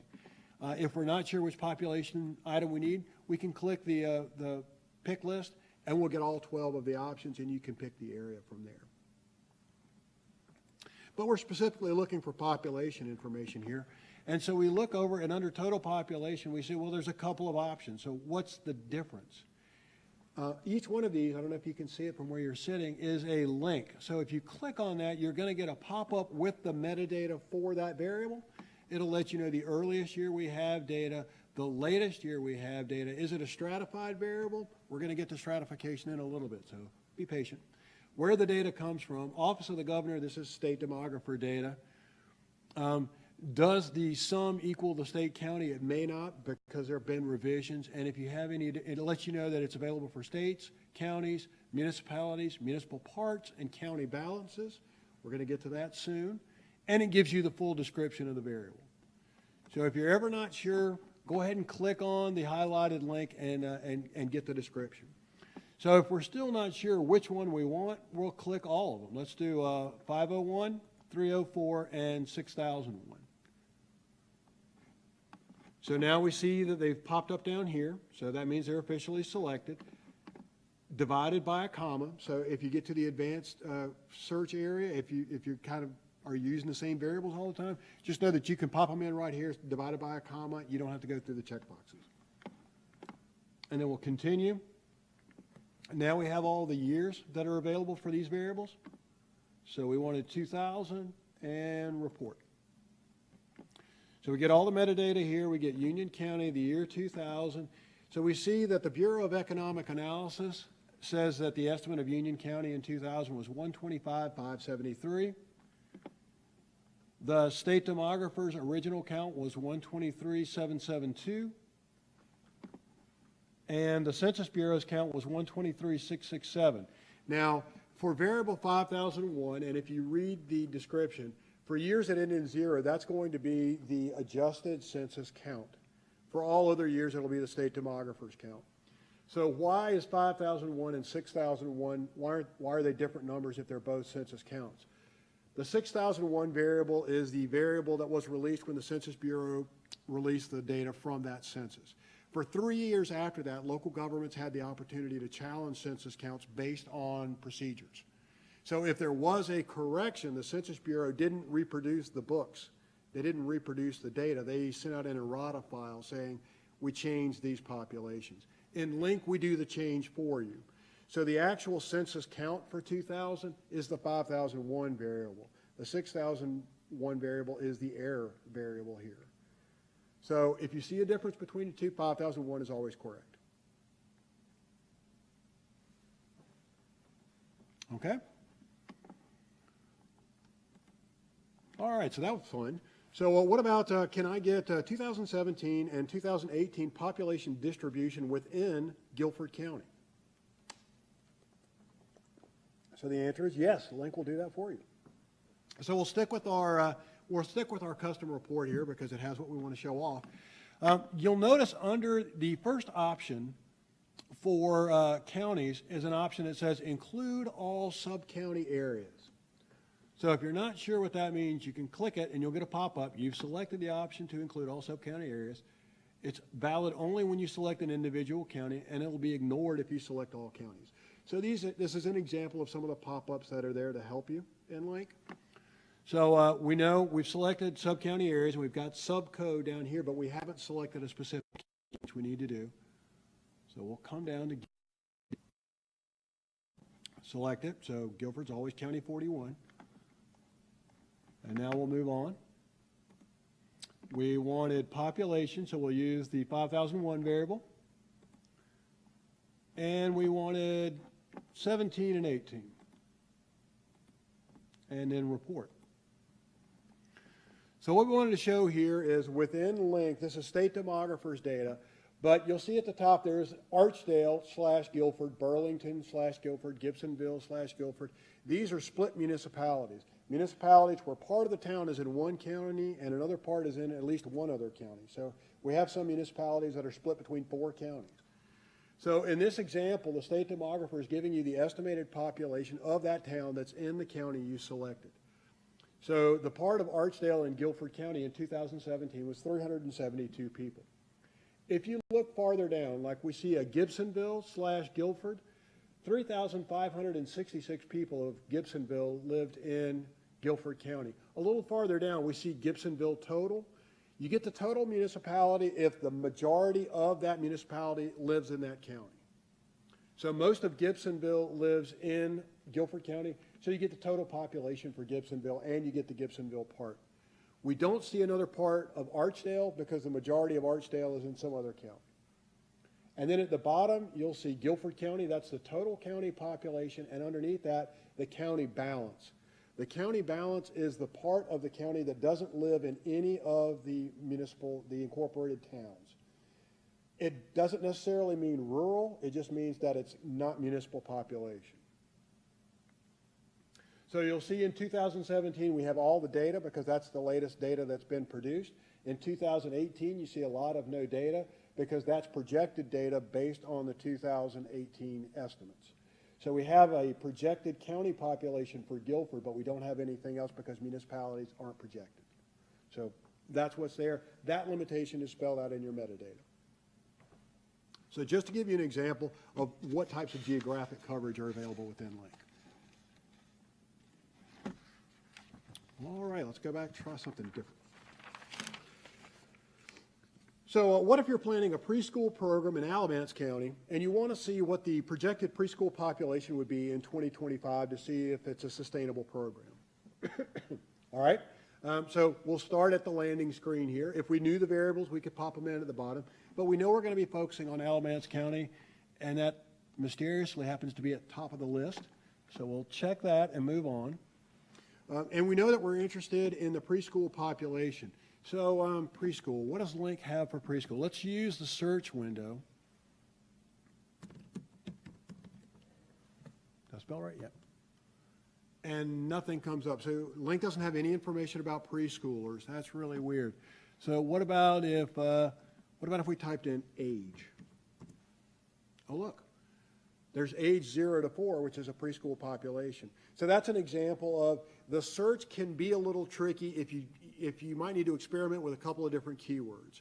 Another good example is disabled or handicapped. Depending the word that you use for a search, there may be data there, but maybe you've used the wrong keyword, or maybe you've gotten too specific with the keyword.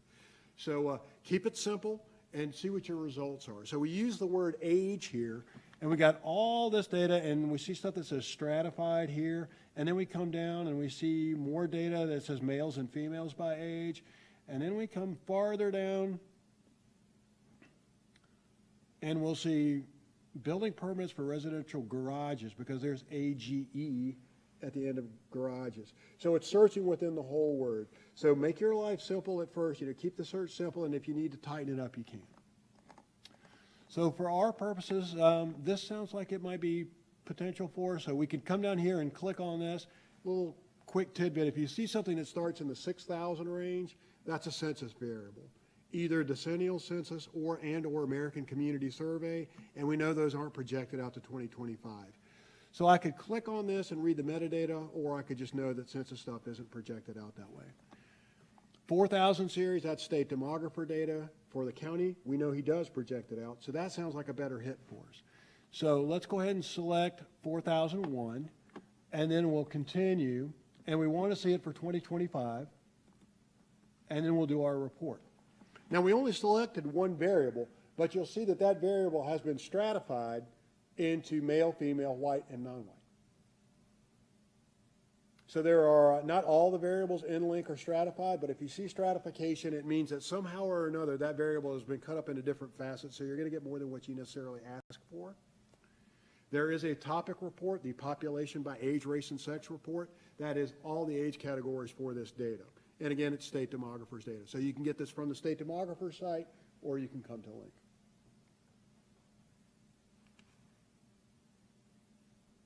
All right, fun. So let's say that you want to open a Tesla dealership, and you want Link to help you out by telling you which towns in the state may have the most liquid income to be thinking about buying Teslas. What kind of that data, what sort of data is available in Link for that? Okay, well, maybe you don't know who reports the data. Maybe you don't know what topic group you're going to be in, but there is this link here that says browse all Link. Wait a minute, have I jumped? I did. We're going to save that till the next one. So we're going to keep the custom search. This time, we know we want to look at municipalities, so we can click down to municipalities. It'll repopulate. And the first checkbox is all municipalities. So if you click that, it gives you the pop-up. You're limited to displaying 1 year and 2 data items. So the pop-up is there to help you, which is fine. We only want one. And if you look down here, all muni is the shortcut. So if you want to remember that, all muni or all co for all counties, you can pop that in. And so then what we'll do is we'll move on to the next step. So maybe we don't know what we're looking for, or maybe we'll do the pull down here and say employment and income. So we can scroll down that, but I happen to know that there is a census per capita income figure variable, which is 6,082. I could search for it, or I could put it in right here. 6,082. And if I click continue, that's a census variable that was updated with the ACS data from the 5-year estimates published in 2015. One of the questions that came up earlier was about comparability of ACS data. Because we know there are some counties in the state that have less than 65,000 in population, they only get 5-year estimates. To make sure that you're not overlaying your sample pool, it's best to use 2 completely different sample sizes. So if we look at the 2015 5-year estimates, that's a completely different sample than the 5-year sample that was published in 2010, and it'll be different than the 5-year estimates that were published in 2020. So it's just a best practice. There is data between those 2 points, but we don't want to overlap. So we'll take a look at 2015 and report. Okay, so we selected all municipalities. We selected one variable and 1 year. When you do that, you open up a couple of options for yourself. Right above the data column, you'll notice the word rank. So if you click that link, it automatically ranks from largest to smallest, with the exception of Delview and Fontana Dam, both of which have populations less than 25 and weren't incorporated at the time with all of 2015. So it looks like your best shot for a Tesla dealership may be in Grandfather Village, where the per capita income was almost 80. Biltmore Forest, which is close to Grandfather, at 82,000.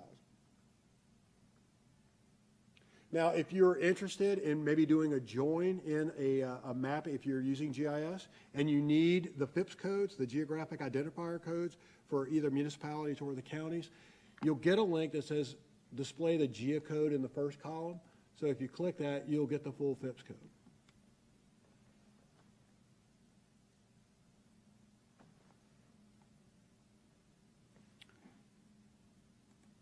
All right. So what if, and since we've got some friends from the Department of Commerce here, what about unemployment data? Is there any data on that in Link? It turns out there is. So one of the ways to get to that, if it makes sense that Commerce would report data, you can click on the Browse All Link option, and it shows you all the departments that have data in Link. And these are both state departments, state agencies, and U.S. agencies.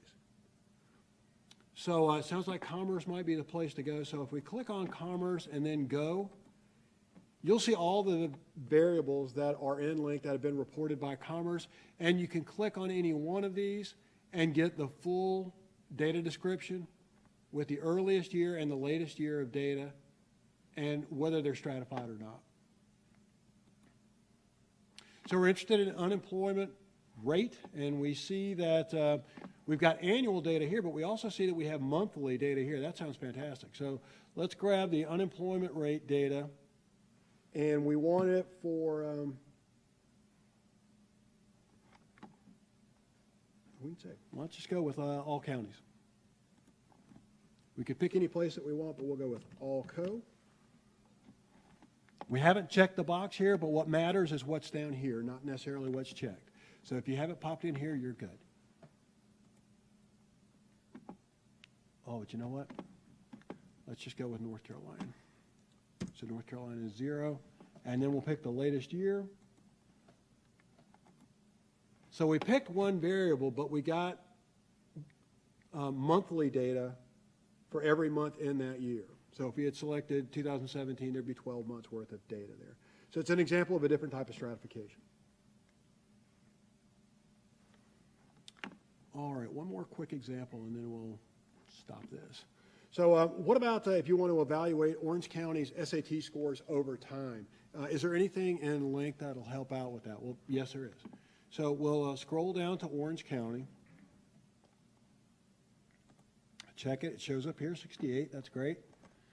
We have to go up to continue. So it sounds like SAT scores would probably be in the education group. So yeah, we have enrollment stuff. And then look, there's SAT scores. But we notice there's a couple of different SAT scores. If we click on the pop-up again, we'll find out that, well, this SAT score started in 2017, and that's the latest year of data. So what happened is there was a redesign in how the SAT was being administered and how the grades were being reported. So if we want to do a historical analysis of the data, we're going to have to pick a couple of different variables. So the point is, as methodology changes over time, sometimes variables that have the same name may not be comparable because the methodologies are different. So you'll have to pay attention to the metadata and pick different variables and understand that they may not be comparable. This is true of the SAT scores. It's also true with a lot of economic data, as the standard industrial classification code system was done away with and they moved to the North American Industry Classification Code system. What sounds like manufacturing may not have been manufacturing as those two change. So you'll see a lot of differences in codes to reflect this change. So just keep it in mind. And we'll go ahead and pull up the redesigned SAT score total and the grand total average.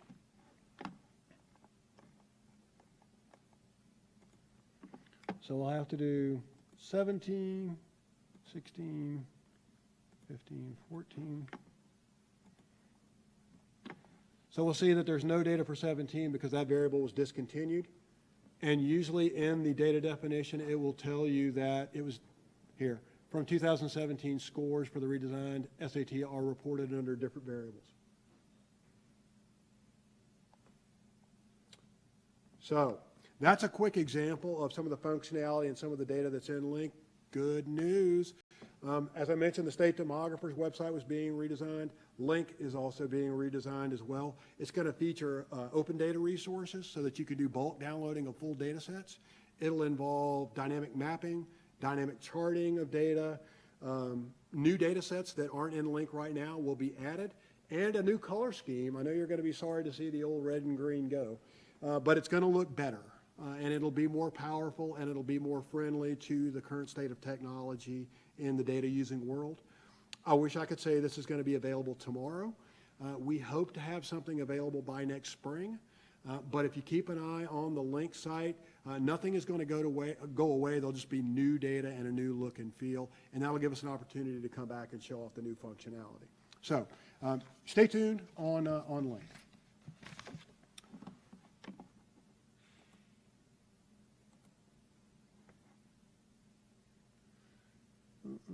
Start from current slide.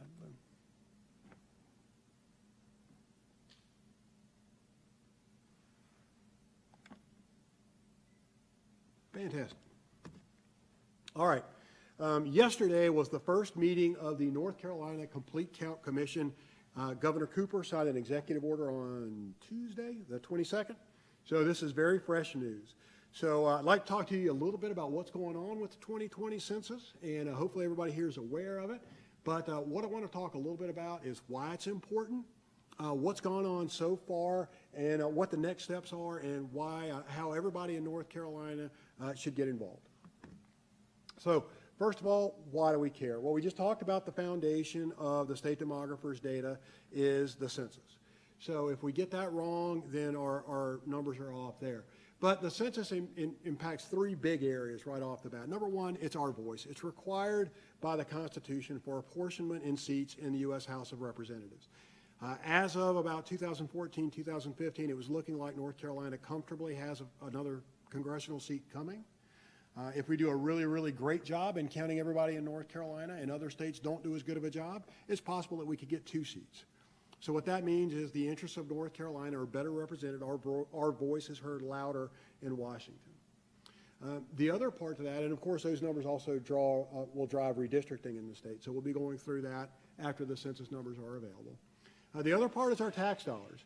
If you buy a bottle of water or anything, you're paying your taxes, and the census drives the redistribution or brings those tax dollars back to your community, those federal tax dollars, back to serve your needs.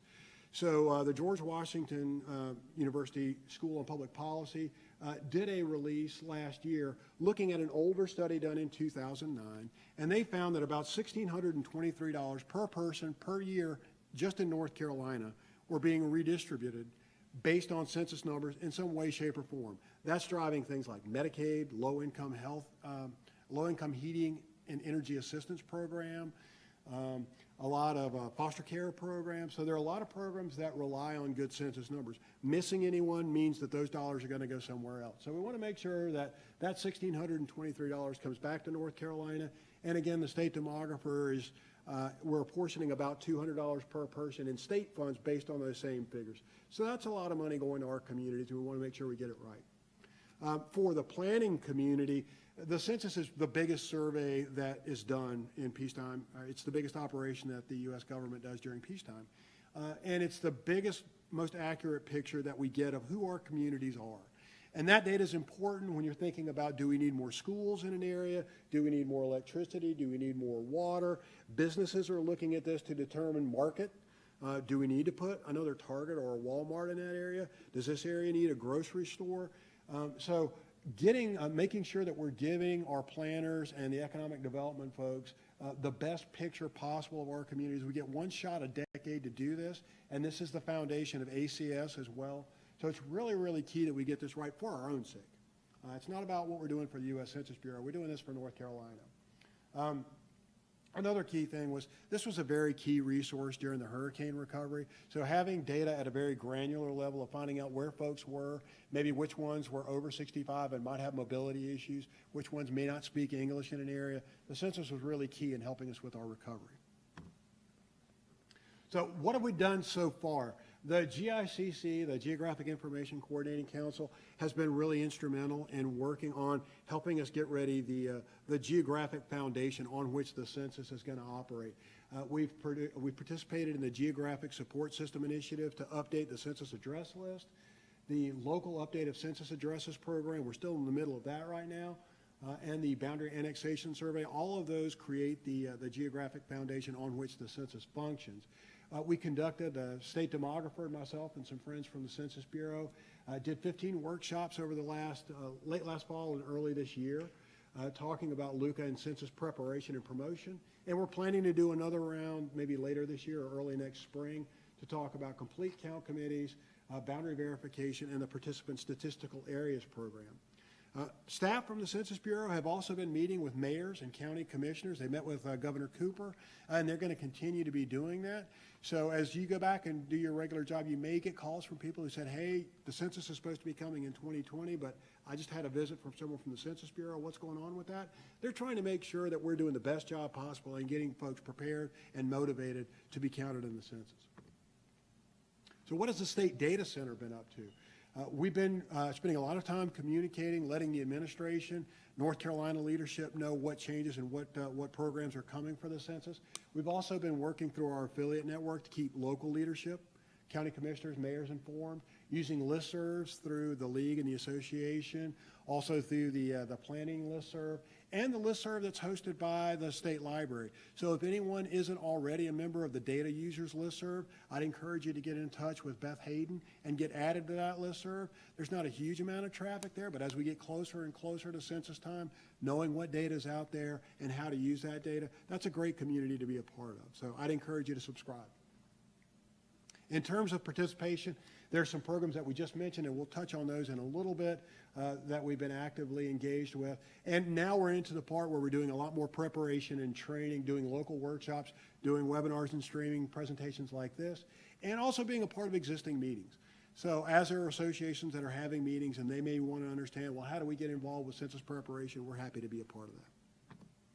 So let's talk a little bit about some of the big programs that have impacted every county so far. The local update of census addresses. The Census Bureau is an alphabet soup, if nothing else. So LUCA, as it's called, is a once-a-decade opportunity for local governments to look at the address list that the Census Bureau has for their area and make sure that all those addresses are there. That's residential addresses and group quarters addresses. And this is important because that's how the Census Bureau gets those questionnaires out to addresses. So as of the cutoff day for LUCA participation, we had 89% participation in the state. So those areas that are green said, yeah, we'll participate. Those that are red said we will not participate. And the areas that were in white just didn't answer. So the state tried to fill in the gap for the red and the white areas. So we did provide some information there. But those areas that are in red and white, those are areas that may be at risk for some potential undercount, simply because the address list may not be 1,000% accurate. The Boundary Annexation Survey, or BAS, is an annual survey to try to capture any municipal boundary changes. Have there been annexations, incorporations, unincorporations? This is fairly well participated in by the local governments. We have a state certifying official that makes sure that we're all on board with that. But that's going to be starting up again in December. There'll be mailings out to all the local mayors and county commissioners. And also at about that same time is the Participant Statistical Areas Program. This is something I hope every local government in the state participates in. Everything else asks the local governments for information. Can you verify your boundaries? Can you verify your addresses? This is where the local governments say, look, when we get our census data back, we'd really like these areas defined.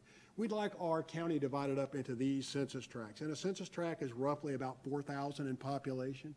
And we'd like those census tracts divided up into these block groups, and a block group's about 1,500.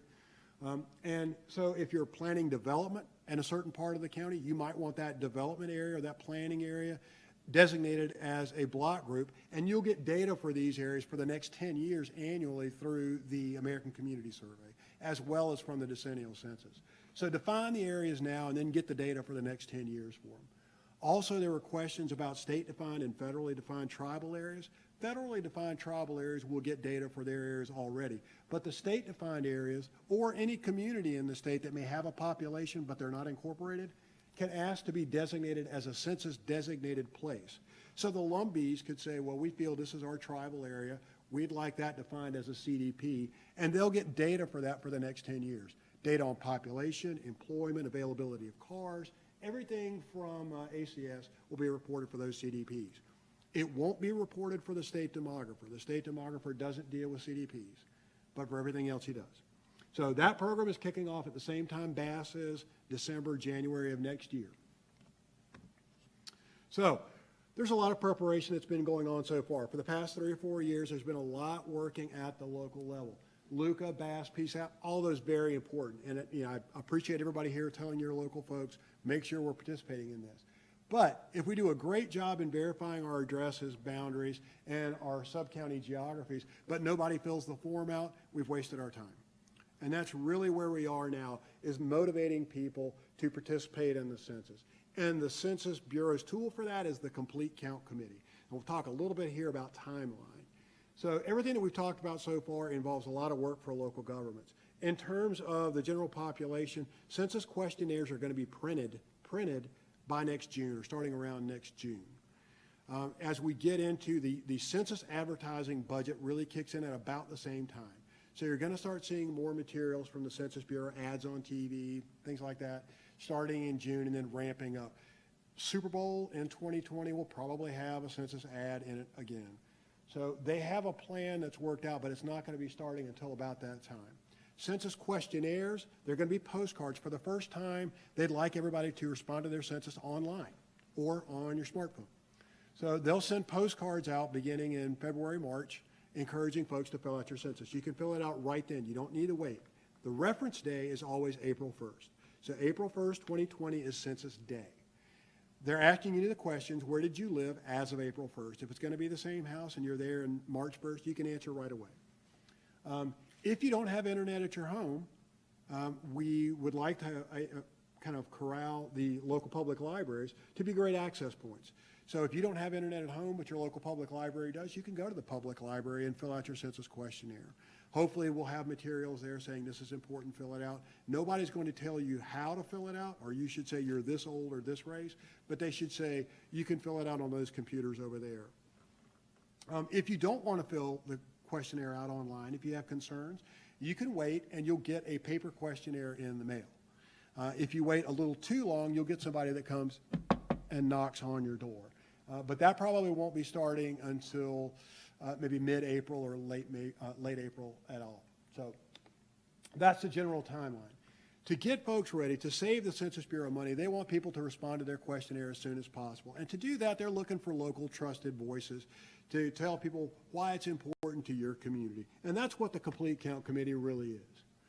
So the census staff have already met with the leaders of the largest municipalities and some of the not so large municipalities across the state. They have partnership specialists. They'll be hiring more that are going to be doing more of that. So more and more you're going to hear a census presence, and businesses will start being visited by these folks saying, hey, we'd like you to be a census partner. But anyone can form a Complete Count Committee. There could be campus-based Complete Count Committees or faith-based Complete Count Committees that get started out of a church, or neighborhood Complete Count Committees. No two are going to be identical. Some are going to be state-based. The one that kicked off yesterday is state-based, county-based. But no two are going to be identical because no two communities are going to be identical. The idea is you want to make sure that everyone in your community sees the importance to them about being counted in the census. And all these Complete Count Committees, right now, there's not a game plan to tell everybody what to do because each one's going to be different. A tribal Complete Count Committee is going to look different than the state one. But all of them should be assessing, planning, budgeting, and communicating. So the American Community Survey produces a wealth of data, and the Census Bureau uses that data to come up with some general tools to help Complete Count Committees assess what the risks are in their community. And they found that there's a couple of high items that tend to be good indicators of at-risk populations. So recent migration, people that have moved in the last year tend to be missed at a higher rate. So if your mail's usually going to Virginia and you just moved to North Carolina, maybe you'll miss your form. So we want to make sure that recent movers are counted. Poverty. If you're having a hard time making ends meet, you may not be too interested in taking time to fill out a form. Although a lot of the programs that use census data are poverty related. So it's actually more important for those folks to fill the questionnaire out. Linguistic isolation is the census term. Folks that don't speak English at home as their primary language may have a hard time reading a census questionnaire in English. The good news is there's plenty of language support. There are over 50 languages, and the plan is to have language support in over 80 languages. So there will be assistance in getting folks the linguistic help that they need. We just need to make sure that they don't feel left out. Race. Numbers have shown that African American males between 18 and 35 tend to be missed at a higher rate than others. So there needs to be outreach to that community to say, you folks count and we need you to be counted as part of the census. Literacy.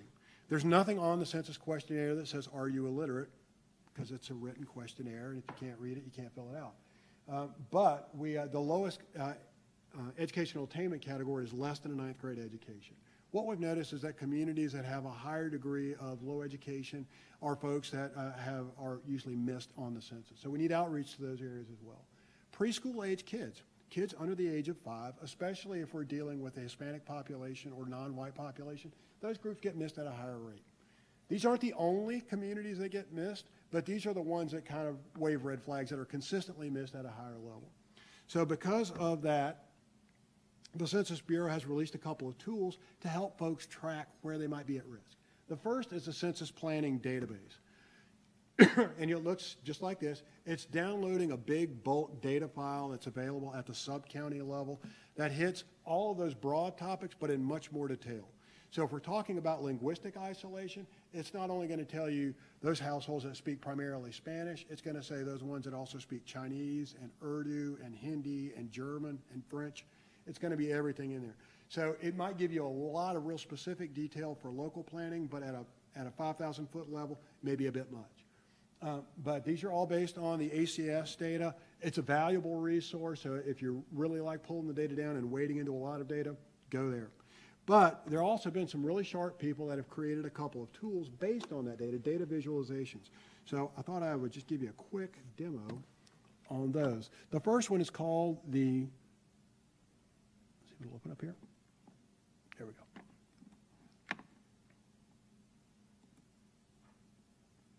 Response Outreach Mapper, or ROAM. So it's census.gov/ROAM to get to it. The good thing about ROAM is that it features a low response score estimation. So the Census Bureau has looked at a couple of other indicators, including past mail response rates to the census, and they've come up with what they estimate the low response score would be for any area that you look at in ROAM. So those areas that have a higher LRS score, low response score, those are going to be areas that you want to take a look at in terms of outreach. Okay, so you start off in space, and then you can zoom in. And you'll see that you're looking at sub-county areas, tracts. The areas that have the darker color are the ones that have a more at-risk population. So if you click on it, so the low response score here is almost 30%. The population is about 5,000. So if we start looking down at some of the data, so there's 41% of this block, of this tract, didn't graduate from high school. So that may be one of those, not necessarily literacy, but we also start looking at racial diversity here. It's 50% Hispanic. So there may be a linguistic isolation there. So this just gives you kind of a very broad picture of that planning database data. Helps you isolate the areas. If I'm part of the Chatham County Complete Count Committee, this might be an area that we really want to focus our outreach on. So another tool that they have is the Census Engagement Navigator. That really needs a better name, but that's what they call it. Oh no. So if you click and zoom in,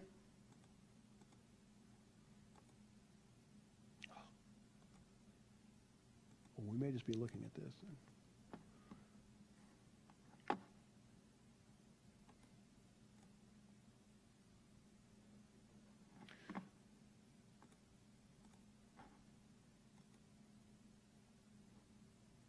Okay.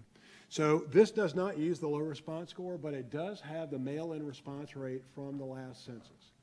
So it gives you some indication, and that could be a flawed tool, but the resource is there. So if you click on North Carolina, you'll zoom in and you'll see there's our mail response rate. So we'll view all the counties. And likewise, here's a Robeson County, a dark shaded area. So let's click there and see what's going on with Robeson. We can click to see sub-county areas, the different census tracts to help focus us in. But if we're happy with what we're seeing, this has kind of a wheel that lets us know the language is spoken at home in Robeson. And if you hover over them, so there's Spanish, Indo-European languages. Most folks are speaking English-only households. But it gives you a quick dashboard view of some of the high-end metrics for that area. So a combination, looking at the Census Engagement Navigator to get a quick demographic view, and then looking at ROAM to get that low response score will really inform you about where the areas of most at risk are in your communities.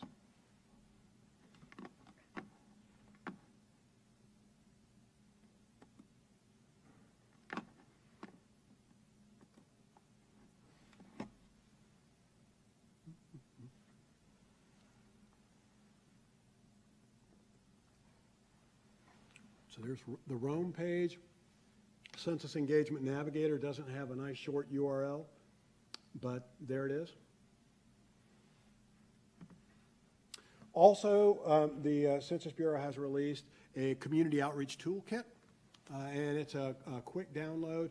This is just one page of it, but the guidance here is what I really want folks to focus on is the faces in the middle.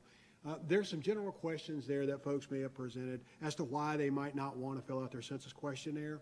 Other pages of this worksheet, of this outreach toolkit, help give you some responses or some ways of maybe engaging folks to help them to understand this isn't a big federal program. It's something that you really do for your community. So this is kind of the beginning resource for complete count committee formation and planning. So I'd encourage everybody to go ahead and download that. I have an electronic version that I can share with you if you want to just reach out to me. So the planning stage, you need to be thinking about who you're trying to reach out to, making sure that your plan is local, that you're reaching out to those voices that really are the trusted local voices in their community. It doesn't do any good for me to go talk to folks in Buncombe County. They don't know me. I'm not even the trusted voice in my own house. So, having folks that people will listen to, people that you'll say, oh, I see that person every day. They're not necessarily lying to me. Getting those folks on board is really key. And also being flexible. Every plan is going to have to change. Here's a slide from the Census Bureau's resource for complete count committee planning, just giving you some ideas of some of the subcommittees or maybe working groups you might want to be dealing with. It's not an exhaustive list. And again, no two committees are going to be the same. So you might come up with an entirely different list of committees, but that's okay. It's just meeting that local need. Budgeting, the Census Bureau isn't paying for any of this, so complete count committees aren't going to get a check for the Census Bureau. So you need to be thinking about how are you going to conduct your activities, budgeting time and resources for everyone. Also look for other opportunities. Are there schools from the statewide level? If the universities are going to create their own complete count committees, maybe the state doesn't need to be thinking about that. We need to leverage existing resources. Also be looking at if businesses are willing, if Krispy Kreme is willing to put our North Carolina Census Counts logo on their boxes, fantastic. Maybe that's their contribution. So looking for ways of doing promotion and also talking back and forth, finding out what's working and what's not working, sharing ideas, really key. But that budgeting aspect is an art. Communicating, it's important to remember no one person and no one complete count committee is in charge of doing the whole thing. We need to be talking back and forth at the local level, find out what neighboring counties, neighboring communities, neighboring libraries are doing to promote the census and see who's got great ideas. Also talk to the state level staff working with the complete count committee and the Census Bureau staff. They don't have a lot of people in the field right now, but there will be more. In 2010, we had 13 local census offices that actually ran the census as we were counting. In 2020, there will only be 7. The Raleigh and Charlotte offices will be opening next spring. You can apply for census jobs now, and you don't have to necessarily work in that area. So census workers will get their assignments on their smartphone through a secure app. And once they've done their task, that information will be deleted. So there's a lot of security input on that. But the point being is that as a census worker, you don't have to be in the same town with the area census office. So you might live in Chatham County, but be working with the Raleigh office, and that's okay. So it's a continuing cycle of communicating, assessing, planning, and budgeting. And the good news is we just rolled out 2 weeks ago the state census website. And the good news about that, there's a number of good news about that. At the bottom of that website, and it's going to be a work in progress, but you are able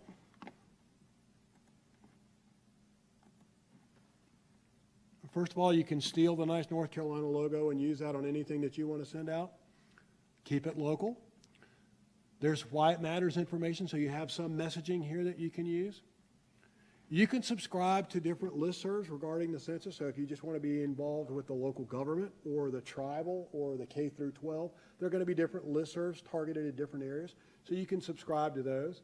If you're interested in starting a complete count committee and you need help or you've already started one, let us know. We're going to put a dynamic map up on the website that says where the complete count committees are and how you can plug in.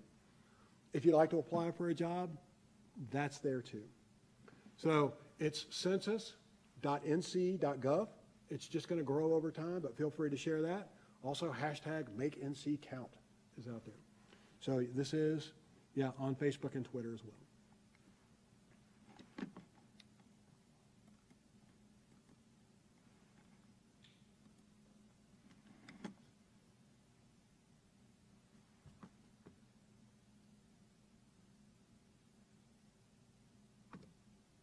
And that's how you can call and yell at me.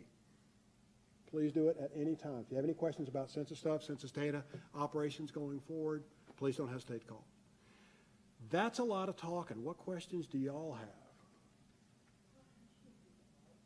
Oh, yeah.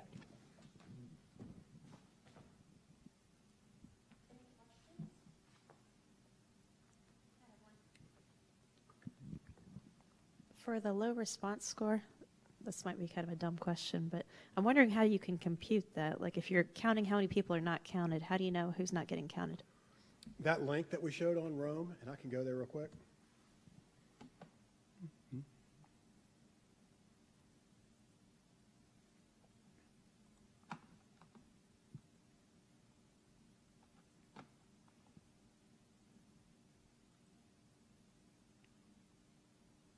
So on Rome, there's a link to the study on how they computed it, what factors went into it. I don't want to misrepresent them, but that's the place to go.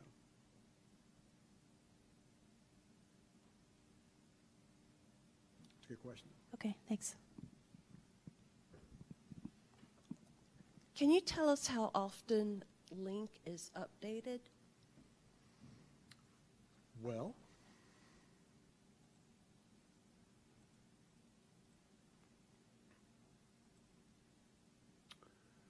October 19th was the last time I had a chance to do anything with it. The good news is right now, a lot of it depends on the reporting cycle of the agency.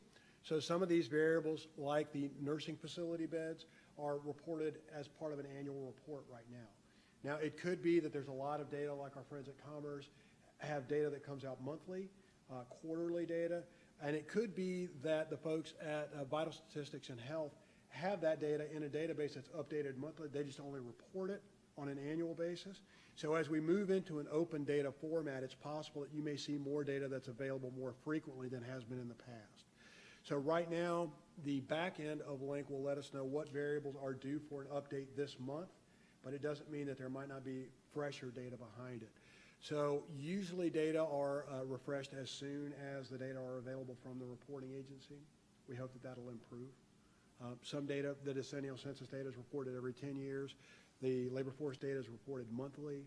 So it varies on the item you're looking at.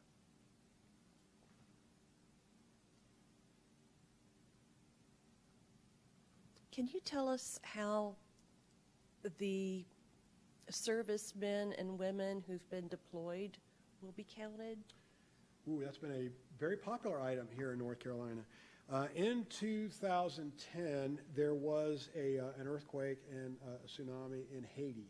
And we had a lot of military folks that were deployed down there for humanitarian relief. We also had people sent to Afghanistan. The census process for the 2010 census was based on the process that they used during Vietnam. So at that time, they don't go out and try to count service members who are deployed. They use administrative records from the U.S. Department of Defense. And that relied on administrative records that had 3 fields for address: your home of residence, your home of record, and your base of last assignment. On all of the, using any one of those, service members were not deployed back to a community. They weren't sent to a county or a municipality. They were apportioned back to a state population total. So all the service members, you may have been in the Marines at Camp Lejeune for 10 years. You may have a family in Camp Lejeune. But if on your service records you said you were from Texas for tax purposes, when you were deployed, you were counted in Texas and not in Camp Lejeune. So we have worked, North Carolina's worked really hard with the Census Bureau to say, you know, we probably should update that. There's different types of deployment. So what we're talking about is a residency rule. So the residency rule for deployed military has been changed.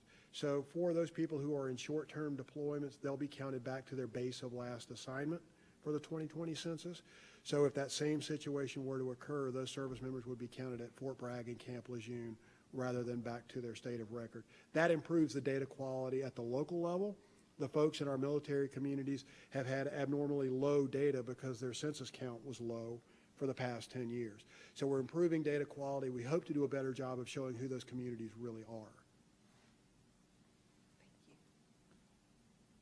And residency rules, for the record, there's a lot that goes into that. Residency rules go from everything from folks who live in just a regular one-unit detached house, to college students, to prisoners, to homeless populations, to people who may have a boat and just be going up and down the intercoastal waterway, people who live in campgrounds and things like that. So if there's a lot you could talk about with residency rules, but all of that is spelled out by the Census Bureau, and it's available in a federal register document.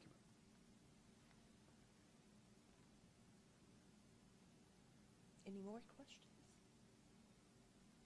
Too much to throw. I know it's a lot to process. But if you're sitting at home this weekend and you're like, hey, I got a census question, you've got my number, you've got my email address, just contact me and I'll do my best. Thank you for having me. Thank you, Bob.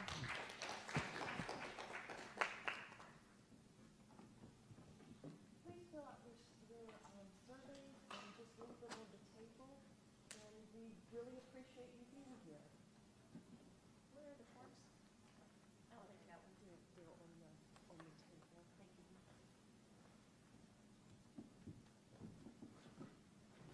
Thank you all for joining us. Please feel free to contact us for any information, and we are one of the coordinating agencies of the State Data Center, and you're welcome to contact me or anybody else. If I don't have the answer, I can certainly try to find out who does have the answer.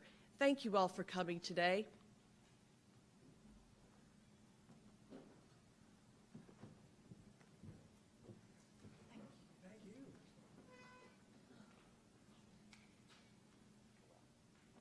I did have a question, but I didn't want to ask you. Oh, no. Fire away. In public and things like that.